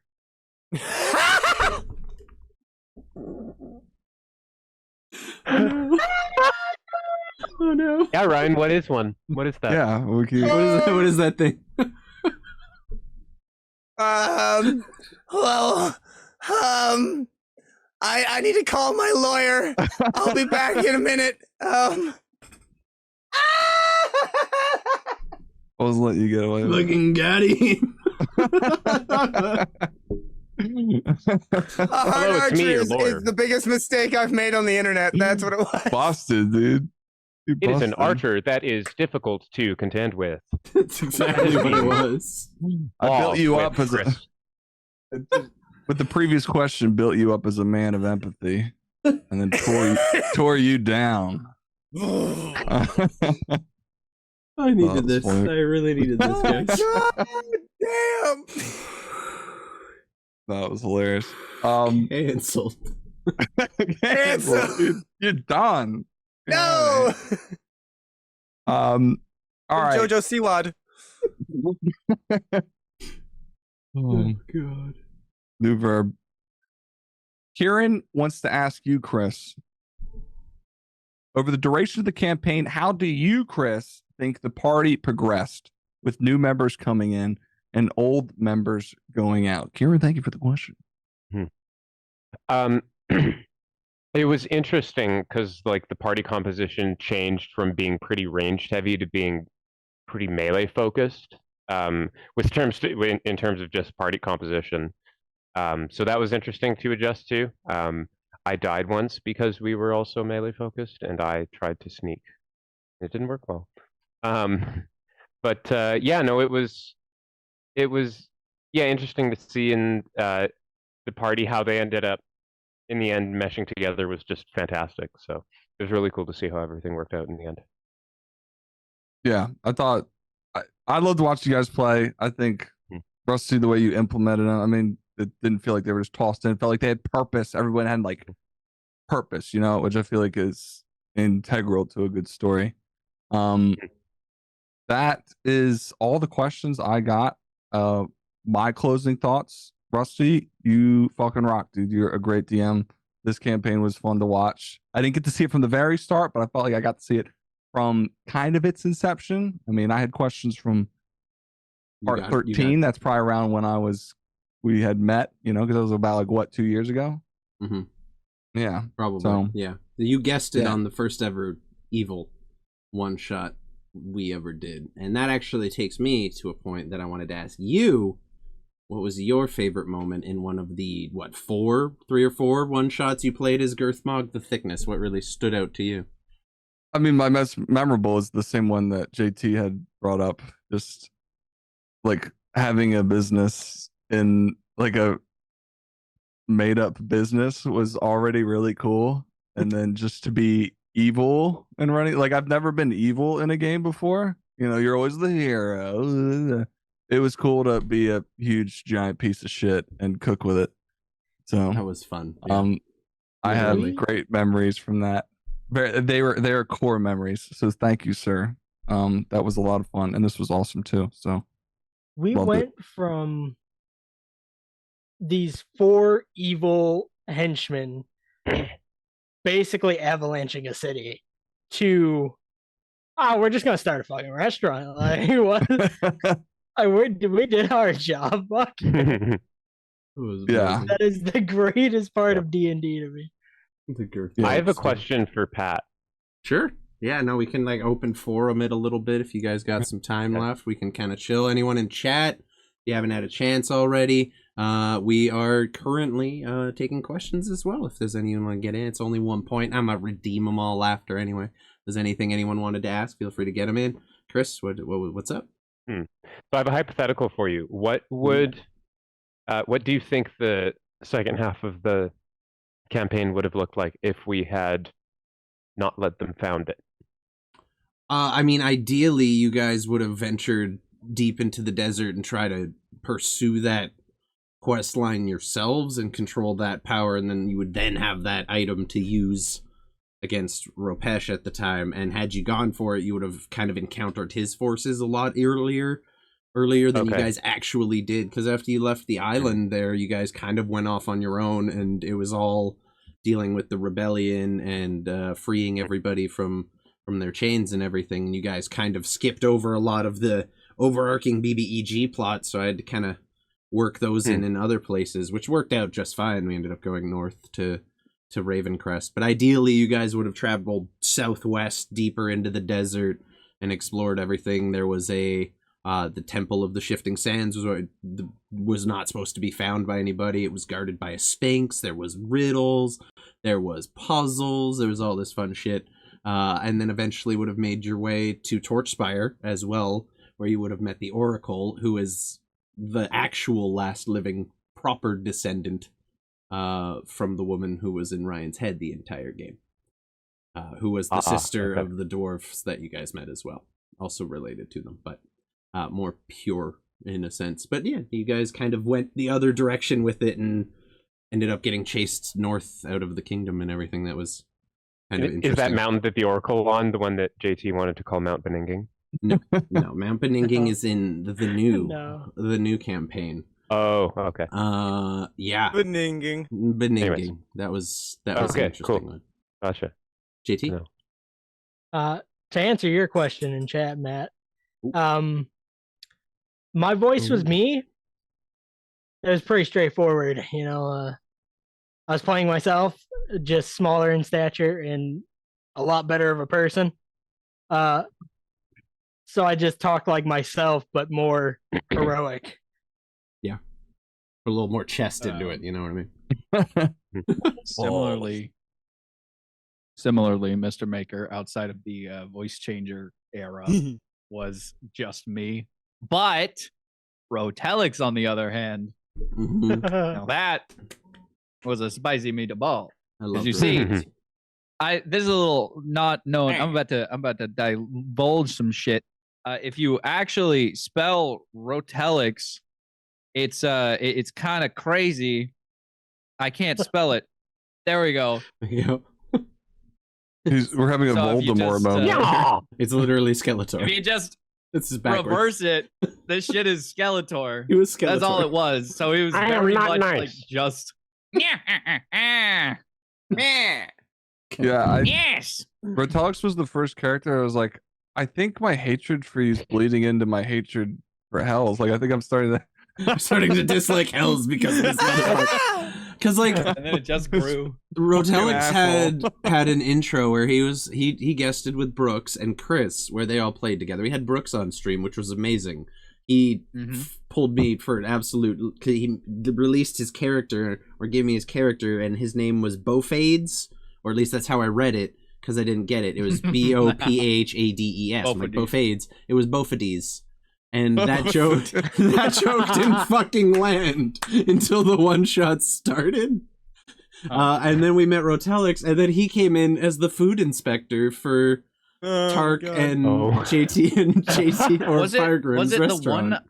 the one? Was it the one I Amazing. was in with you guys, or was it the one that I was in with Brooks, where I just like emotionally tortured a man Brooks for Yeah. information In the first 10 minutes of the session, you guys tortured a person. Yeah, it was Nice. wild. and it was genuinely a little uncomfortable for people. I can answer told that question after the fact. I can answer that question about the voice acting. I'm like a language nerd. I love different languages. Stanislav is like an old Slavic name, and it means become great. And Oh my god. so I kind of took that into the whole character creation and what he was, and then it's a Slavic name. He's got to talk like this, of course. So that's where that came from, and I like doing voices, so that's kind of how I've learned to do them. How do you say become zombie? Damn. Can't say it 'cause your mouth's Sorry, underwater. Stannis Blair. Dennis Becomes Blair. waterlogged. Oh god. But that being said, with Mantuk, I'm really bad, notoriously bad as a DM and as a player for voices. So I just made something super, super rudimentary that even my dumbass could do my best to stick with, and that's where I landed on that. Trying something a little new with the next character, kind of polar opposite, but we'll see. I feel like Gregory came from somewhere. Yeah, Gregory was, I tried to do someone who was hitting puberty, but then I ended up kind of just landing on Marge Simpson as a child. This is the range of a lot of Ryan's characters. Mhm. They're in It's this true. odd dialect, Right here. and that's where they are. They're just like a couple of like voice fluctuations Yeah. away from them all being the exact same fucking voice. But it's love, It's all big love. just here. That's where it uh, stays. To talk on some other voices for Firegrim, I wanted that like higher, obviously higher goblin-y tone. Mhm. So I ended up taking a lot of what I do for like witch high screams, which is like a yeah, in the dungeon, and instead I just removed the fry from it, and it became. "Hey."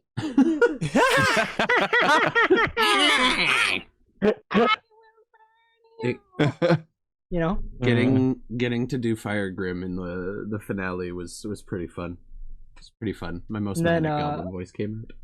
this one was never streamed, but I did a character on one of the one shots. Mm. He is two characters actually that are my favorite things ever: Mhm. Plubo and Desert.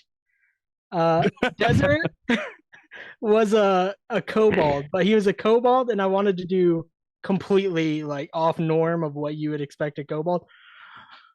So I had him talk in like a really southern deep voice. He's like, "I won't go around and steal this guy's money out of his pocket." I love love it. that. I think I was in that one shot. I remember that one. Yeah, that took It was him. the deepest voiced kobold of all time. And then Plubo was a turtle that just, "I want to go home. Yeah. Nice. I talked like that the entire one shot, so it took us like 2 hours extra to get. It did. Yeah, that went on so much longer than it fucking should have because of your goddamn character. I think when I did Ugbu, he was just an orc from Lord of the Rings. Easy Yeah, enough. my name is Ugbu. Looks like meat's back on the menu, boys. There you go. Tried to knife Yeah, me. that's his voice. Special mention to Lizrog and the ladies and Ryan for that Mhm. one shot with it was always a pleasure. Anything to do with Lizrog is always really fun. It's really enjoying. Love Liz. And, Rowan. Waterlogged was a lot of fun too. You mean so, Gregory lots of as a fun. 30-year-old and dead? Just a little more British. Exactly. I think The for range me, meter. yeah, for me, I just kind of dipped into all the fantasy movies and shit I saw as a kid and leaned on those, and basically had the same accent for everybody, just in different pitches, and that's kind of how I did it. And I made a couple stand out with Glycinda, the goblin, and her husband, who was based mostly on Fire Grim, to be honest. I think food's So hard to do. Yeah, Bobbert. Bobbert the Goblin. Very easy to do. Kind of just made Gregory a little more manic. I think food safety had Nailed a it. question too. Yeah, unused material. Will I use unused material from this camp? Oh yeah. There's currently an off-stream campaign happening with Tark, Kayla, Jenna, and Matt, where we are exploring a different part of my world. And I'm planning after or whenever, if ever, we finish our next campaign, whenever that comes up. Who knows? If we do a campaign 3, it might come back over here, and we're gonna explore a different area of the kingdom and everything. There is hours and hours of material. If you're interested in checking it out, you can go to that website. That's where I keep all the lore. Some of it's secret, some of it's not. It was basically released as people discovered it in the game and shit, which was super cool. So yeah, feel free to check that out if you're ever interested in all the lore. It is pretty expansive. But yeah, no, I even encounters and like fights I planned, I've already moved them and shifted them over to the new campaign, so I have a few like base ideas for encounters already planned out and everything. Thank you for the follows, kids. Appreciate that. Ism just follow ban it. That's just how could he? Bam! It took that long? That's ridiculous. Ban 'em. Rude. Yeah. Never. Rusty, that's not really a question, but I did get a haircut and you probably have never seen me. So a combination of the two. It's both. Great question, by the way. What a waste of a channel point. How could you? I thought I was, Paul. Don't even worry about it. Rusty, are Glucinda and Bobbert still alive? Yes. I have endings written out for every single NPC that showed up. Steel is still alive. Mantuka, you'll be happy to know. Yes! He's now a war hero. Don't toy with my emotions. He's now a war hero. The remaining crew of the current's all good too, right? I mean, He can be in the one shot, Pete. Silvos is a zombie, or I guess he's a reborn now. So yeah, they're good, but he's basically an entire reborn and everything. Okay. Follow up for Turk. Oh god, dude. Matt asked, do you think your character creation process derives from aspects of your own life, whether it be traits you wish you had or qualities that you wish you had had?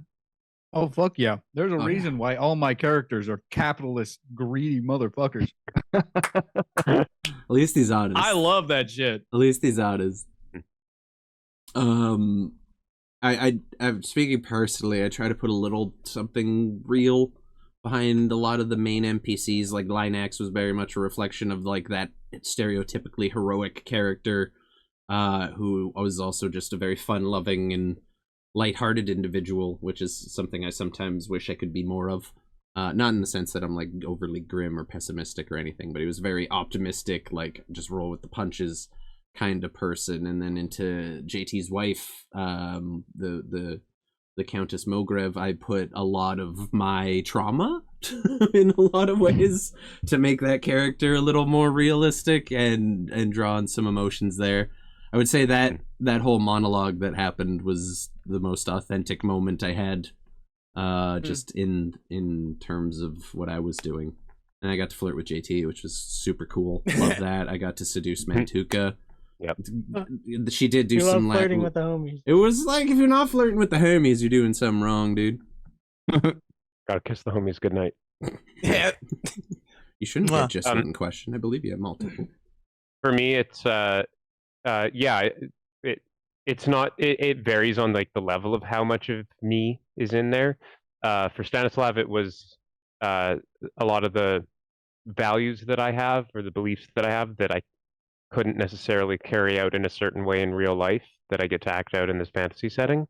Not much of his personality or general bravado or anything like that is any part of me that I brought in. But yeah, I think for most D&D players, there's always at least a little bit of yourself in your character. So one thing I heard once, because I watch a lot of D&D content, obviously I play a lot of D&D. Brendan Lee Mulligan was talking about something.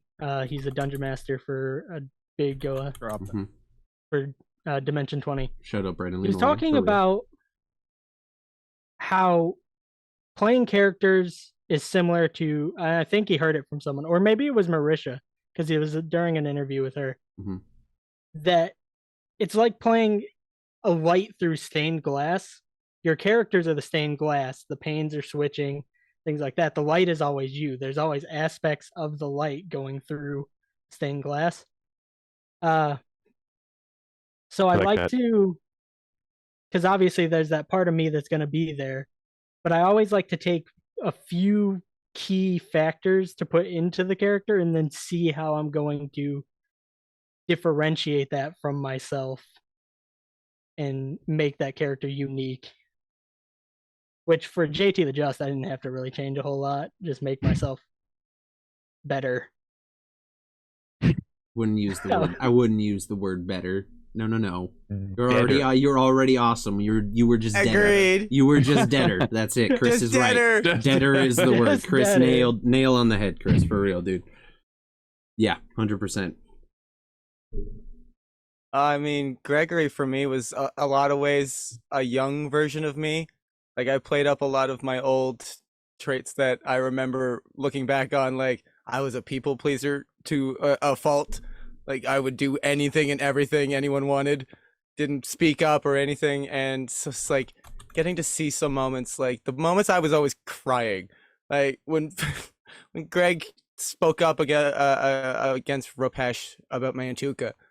Like, no, you don't know him the way I do. Like, just the way that young Ryan cared about injustices, but didn't want to speak out and learn slowly that you could.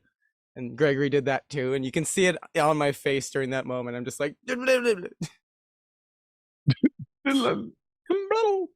so like seeing like Gregory go through the same kind of growth that I did. It brought up a bunch of old feelings and like really hit the nail home where a character always has a piece of you no matter what you try and do. I'm sorry I made you cry so much, dude. Don't be. I felt feelings. It made me feel alive. I'm sure that rings true for Merc, who probably comes from a long line of bull people, you know? A descendant of... For me, I always like trying something different. This character actually started with a live game that like many of us played, was super jazzed. You get into it, and like 3 months in, and then it just and life takes over, and then things just don't work out. So this is a character I had from a Theros campaign that dwindled out because of adulting and bullshit. Love Theros. So I just wanted to see this character through. I've never really had a character that I could see through, and I'm like, this motherfucking bull needs to have his time. He deserves it.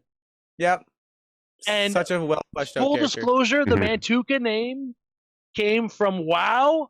I was just really high, and nothing I could pick was going through. So I'm like, random generate. And it's like, do it all the time. Mantuka. I'm like, you were my bitch for the rest of your existence, Mantuka. So many NPCs have been named because of World of Warcraft. Like, oh my god, I love that. Spoiler alert. Come on in.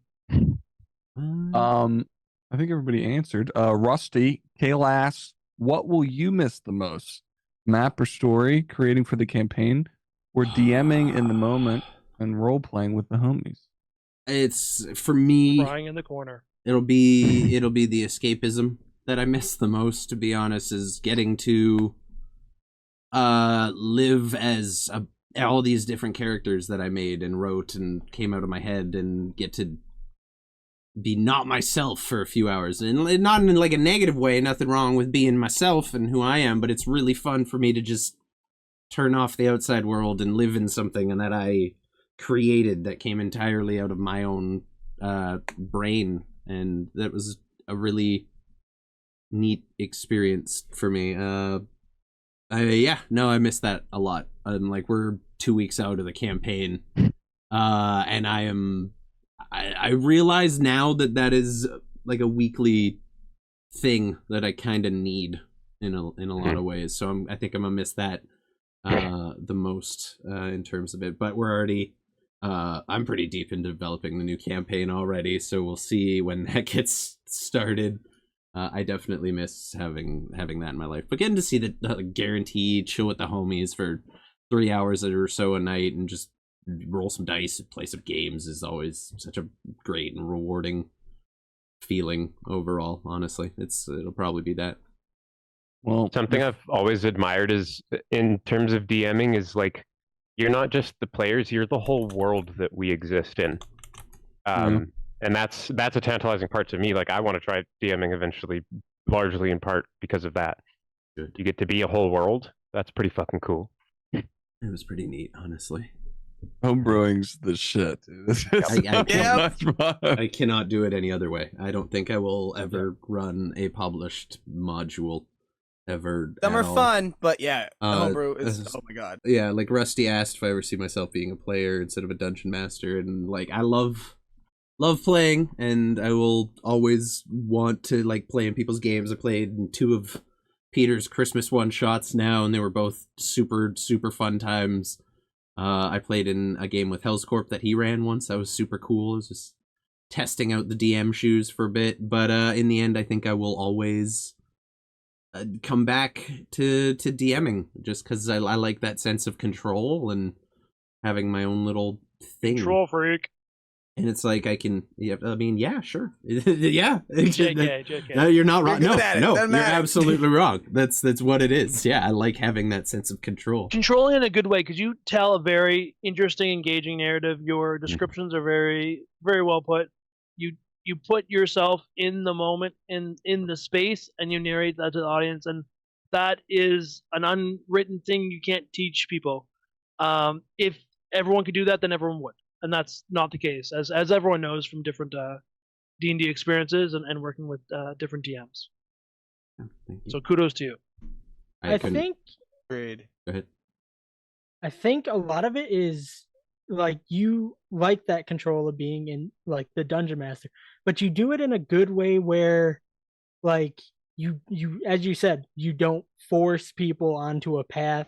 You have these plans out and you have these ideas that you put in front of them, and then they get to choose. So it's not like you're super controlling. It's more so like you just like to have that creative charge. Yeah, I like to think Where of it you like can place your ideas around. it's like it's not an open sandbox campaign in the sense that they're just always doing whatever they want, but I like to think of it as like there's multiple tracks they can take in different paths that lead to different spots, and some of those events are predetermined and shit will happen one way or another in the world. But I've had a lot of fun letting the players take the reins and fuck about as they want to, which they always do. They literally have never once failed to entertain me, which is the most fun part for me, is that I get to be entertained for a few hours by people basically playing pretend in my world. Like, it's like literally going back to being a child and playing imaginary games with your stupid ass friends. Like, it's great. Except I love it. You name your imaginary horse after your former imaginary slave master. That is beautiful. Or you name your camel after a dead party member. Like, it was all great. It was all great memories. Oh or you make your robot character a I hate you. masturbation joke. Yeah. Fully autonomous. For anyone who didn't pick up on that, fully autonomous pirate is FAP for short. And we have called him that several times. Or you wear another human as extra AC for your armor. I swear to God. Dead or alive. My God damn forest girlfriend. Your forest, yeah. I'm sorry Former about forest girlfriend, she was dead. Yeah. that. Yeah, man, Oh took her warrior God. as a human shield. That poor woman. How long So go ahead. your schism, maybe your longest termed follower, who's been following since the dawn of man. Oh wait, that's April 8th. That's today, you bitch. No. He wants to know how long you give yourself time before doing another campaign.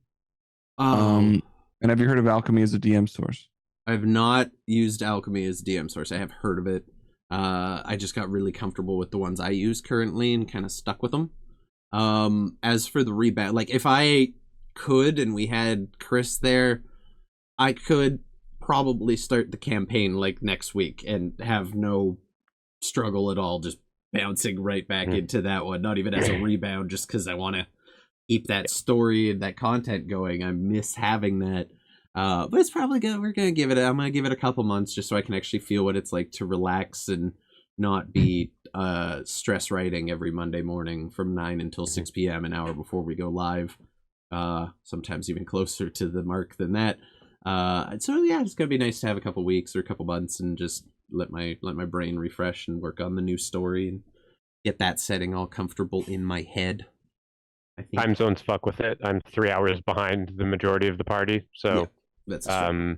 and living where I do, most places aren't open extended hours much, so I can't really get Mondays off the foreseeable future, which is unfortunate. It's okay. We got That's what's impressive. Fuck Chris.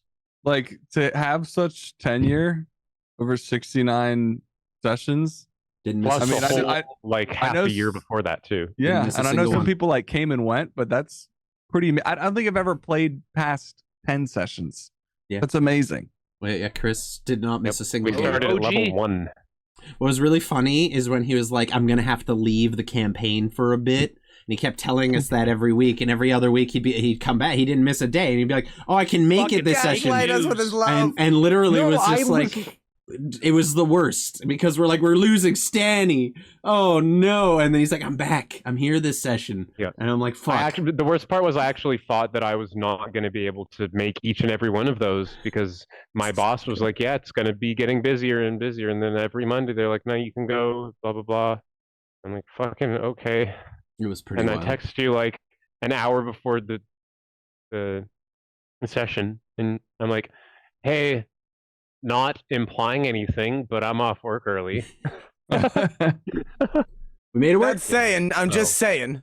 We made it work. It was great, honestly. Like 69 sessions plus one shots campaign before. Crazy, yep. Hey, thank you for never missing one, dude. Like for real. Also, like awesome. Everybody in general too. Like once Ryan and Peter both signed on, and like they were there from the get go. Yep. Mr. Maker was there for I wasn't missing a session. Steady number of months until work called him away, and then he was just away until the end of the campaign. But like it worked out really good. We had that amazing Mr. Maker appearance in the finale, which was wonderful. It's just chaotic energy. Also, shout out to the fact that you managed to make it end at episode 69. Yeah, I gotta say it. Couldn't have planned it. Kudos. Could not have It's planned amazing. that one, honestly. That just worked out so fucking beautifully. Some things are just destiny, you know what I mean? Yep. Matt asks, so campaigns long as these tend to build such a huge attachment to one's own characters, with this being imagination based, why do you think we as humans connect so much with our imaginations, specifically our own D&D characters? I definitely feel that. You get attached. Oh yeah. Because it's better than real life. Yep. You're a hero, I'll be straight up. It's better than real life. Like it's that form of escapism, and get to live out your best life. And like not to toot the horns of other people. It's just the folks in here. Rusty, most incredible DM ever. The NPCs are amazing. The characters y'all have come up with. I think a big part of why I'm so attached to Gregory is because Gregory is so attached to the fucking people in this game. Like there's a lot of web and connection there that I'm like, I'm not just losing seeing Gregory every week. I'm losing seeing like all these incredible characters and the way that they developed from nothing.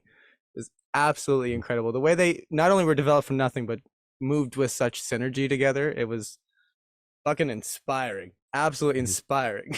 The way I think of it is very similar to what I said about like character creation. There's that light that is you shining through the character still, and no matter what, that light is there and it's attached. So if you sit there long enough with the right people and you're really getting into RP, you're really like spending the time fleshing out that character, it starts to get closer and closer connected to you.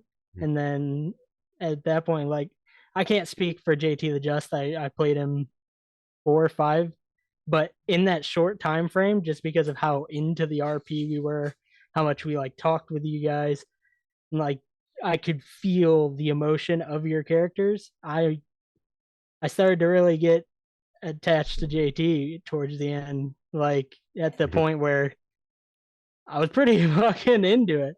And then that's one thing I'm looking forward to in the next campaign, like starting with you guys from the get-go. I look forward to building upon that with a new character. I cannot wait. Honestly, it's gonna be fucking amazing. I'm moving all the way across this massive country because of some of these dudes. So yeah. Wow. Yeah, that's awesome, dude. Yep. Fuck yeah. Yeah, later this year, moving out to New Brunswick. If we get Biggest hug JT, ever, man. if we get JT up here too, we'll all be in the same town. Listen, All 4 of if the I main can cast. I'm get- just saying. And can then make it happen. it's gonna be IRL. I would love that.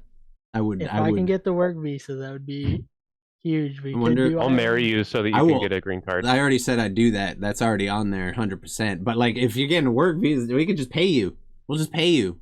I don't know how much. Ain't gonna be a lot, but we'll pay. It has to be minimum paying wage, you shit. unfortunately. We can give you about $350. I'm gonna be on that corner real quick. Kayla Raiden here, found my Commission. fave homies. I appreciate you hanging out. Yeah, fucking. What do you think? Why do you think people get attached to their characters? I'm curious. People get attached to the characters because it's so fun to create a character, and if you get to play this character past just creation, because I guaranteed everyone here has probably like they're sitting on at least 5 to 10 characters that they can pull out in hat. 97. Ryan, you're a beast. You had a random generator. Yeah, it just pulls one out. This is a parody of Britney Spears. This is a I parody have of one of the 23. Spice I Girls. thought that was a lot. Jesus. I find the higher your characters go, the more you invest, because if they make it past, level 1, 2, 3, oh cool, that's maybe we're going somewhere, and then you kind of grow as a player as well as your character. As a player, because you're remembering what your character does, you're branching, you're choosing where your character goes in the story. And for people, a lot of times don't have the ability to kind of close the chapter and kind of see that character to fulfillment. And that's why I think it's awesome for us, because we've got to see this arc that we've created for our individual characters kind of like mesh into a team.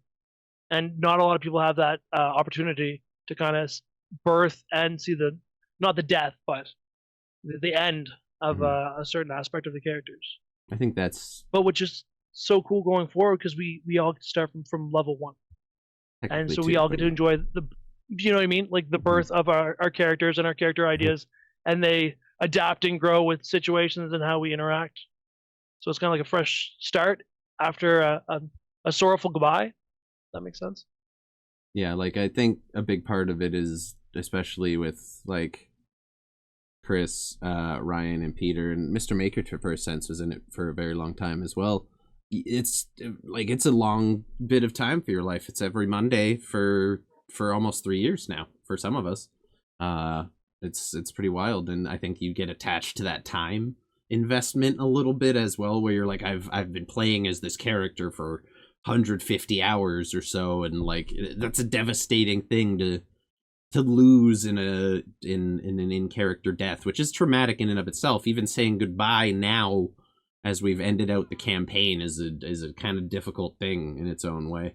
I don't really know what I'm doing now without that part of my life being a thing. So I'm really excited we have plans to move forward with the new campaign and have everyone start out. And then like there's talks for Hell's Corp to potentially guest Connor, like everyone who was involved in things up to this point as well.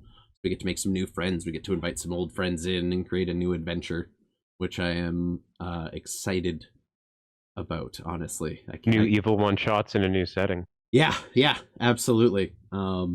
Yeah, it's going to be another big time investment. I don't know if it'll go longer, shorter, or what. We don't really have any set plans. What I can tell you guys is that we're coming in at level 2. We're basically brand spanking new, just barely on the cusp of being adventurers. We have a pretty widespread party, and it's going to be a very dark, mystery-focused campaign as opposed to a just straight up heroes beat the bad guy kind of thing. We're going for a bit more like political intrigue and corruption in different places, and really get into those moments. I'm really excited about it, honestly. That sounds awesome, dude. I cannot wait. Yeah, I honestly, like, I miss it. I'm so proud of all you dudes who were there from however long you were until the end, and thank you guys for, bringing that to an end with me. That was a huge part of my life, and I truly appreciate every single one of you. That was something. And Tark, thank you for joining for the first ever one shot we did, which was also a pretty wild experience. It was Dude, hit me up. I'll be there for anything. Any shit like this, dude. I got you. I love doing this. This was great. I mean, for sure. New campaign setting, new restaurant to open. Is that, guys? Who knows? So, how do you top? It's a laundromat this time. There you go. Steam power, bitches. I was gonna say, how do you top the brothel, home of all things soup? Like, that's a hard one to top. You know what I mean? We do have brothel. Yeah, it was pretty good. It was pretty good. The laundromats for gold laundering. There you go. There we go. Everyone does brothels. That's so passe. Try something new. We're over brothels. Innovation. It wasn't, to be fair, it wasn't a brothel. It wasn't a brothel. It was a soup joint. Brothel, It was called the brothel. Like brothel and a soup? Is it like a soup and sandwich deal? It was literally a soup rest. Like, it was like a soup and sandwich and a cup? Yeah, it's a roast beef sandwich. Yeah. Yeah. That's horrible. You're a horrible person. Oh no. That's bad, and you should feel bad. You need to find Jesus. Caught it. And you should feel bad. Wild, guys. Honestly, unless anyone's got any further questions, I think that's probably a good place to wrap things up for the day. Honestly, I don't want to. I'm sad. I don't want to say goodbye, but it's getting to about that time. There will be a Finding Stanislav 1 or 2 shot, depending on how long it takes. Fuck 'em. Peace, bitch. You dead. Mantuka might not be there. Peter might be making a pirate. We'll see what happens. Oh my god. Pirate. There you go. Oh, boys. Definitely a bugbear or some type of strange goblin. Rude. Schmoodle. Rude. Just like, look at all those. This campaign. Listen, it was Ryan. It was him or us. Okay? Get over it. Stan died. We were gonna die. We were fucked up. He's coming back. Coming back, Jack. I got. Yeah, Rusty. What was Schmoodle's question there? You want to read that out loud? I'm good. I'll take this one. Why is Tark's head so big? All right. It's a normal sized head. So. It's a perfectly normal sized head. It's a big window. Okay. It's to house his enormous brain. It is enormous, very much wrinkled brain. Okay. I have a lot of thoughts. It is quite the angle for that. You're really pointing up. I think you look luscious. I think he looks beautiful. Look at him. I appreciate fucking that. Sexy suit. The non-Catholic things I do to you. I'm bringing meaner questions next time. Honestly, if anyone in the world was gonna get along, my bet would have been Peter and Tark. Like, these two made for each other. Yeah, if he was here, I'd lick him and claim him as my own. I bet you would. Someone tried to do that to me in chat the other day. It made me deeply uncomfortable.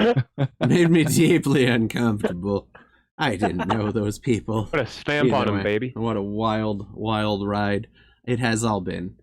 With all of that being said, I guess I will lead us on our little outro here. First off, I gotta get through some thank yous. I want to thank every single one of you in chat who has been a part of the community since the campaign started. Whenever you happen to join our wild little adventure here, it would not have been the same without you guys. Like, honestly, it was such a cool experience getting to share That's a good question for Tark.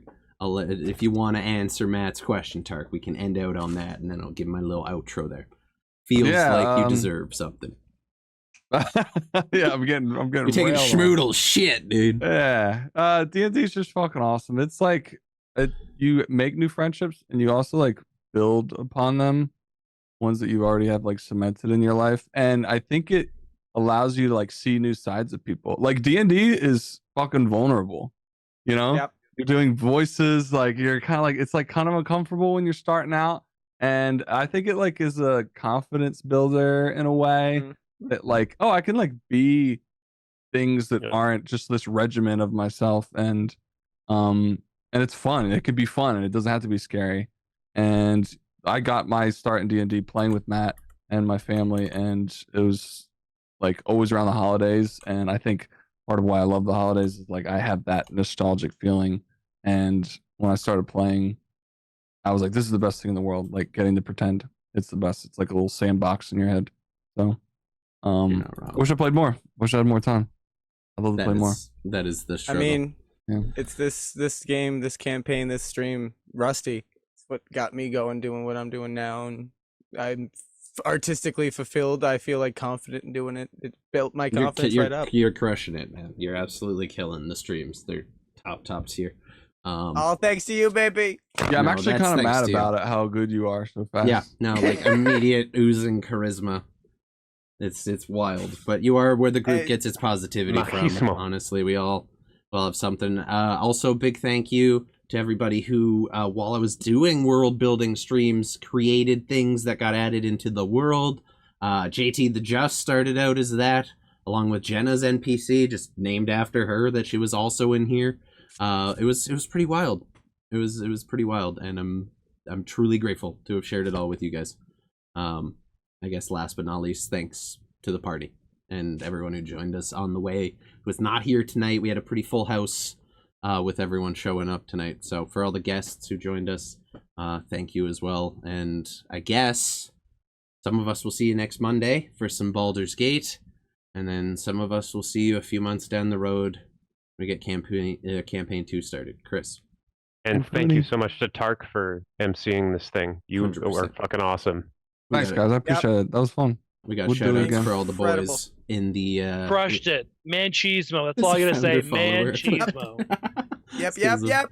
Absolute man Cheesemo. I'd buy whatever you're selling. Whatever. Your sponsor ads are so fucking They're funny. so good. That Yeah, was they were so I'm good. keeping the FMB one that's going as a sound command. for FMB. Yeah, the life-size castle. Roll the dice on the peasants. I'll try to have more if we do it again. I DM'd Rusty about that today. I was like, we should do ads. You really threw it together at the end. I appreciate it. I liked it. It was wicked. Awesome. There's gonna be we gotta find someone to raid out on. I don't know if I have anyone A big old raid on currently someone. doing any D&D shit. So we're gonna raid out to Kayla, who's playing some Overwatch with Kerbo. It looks like. Okay. That's the easy solution. Overwatch. Yeah, I personally like Overwatch because I'm good at it. That's just me.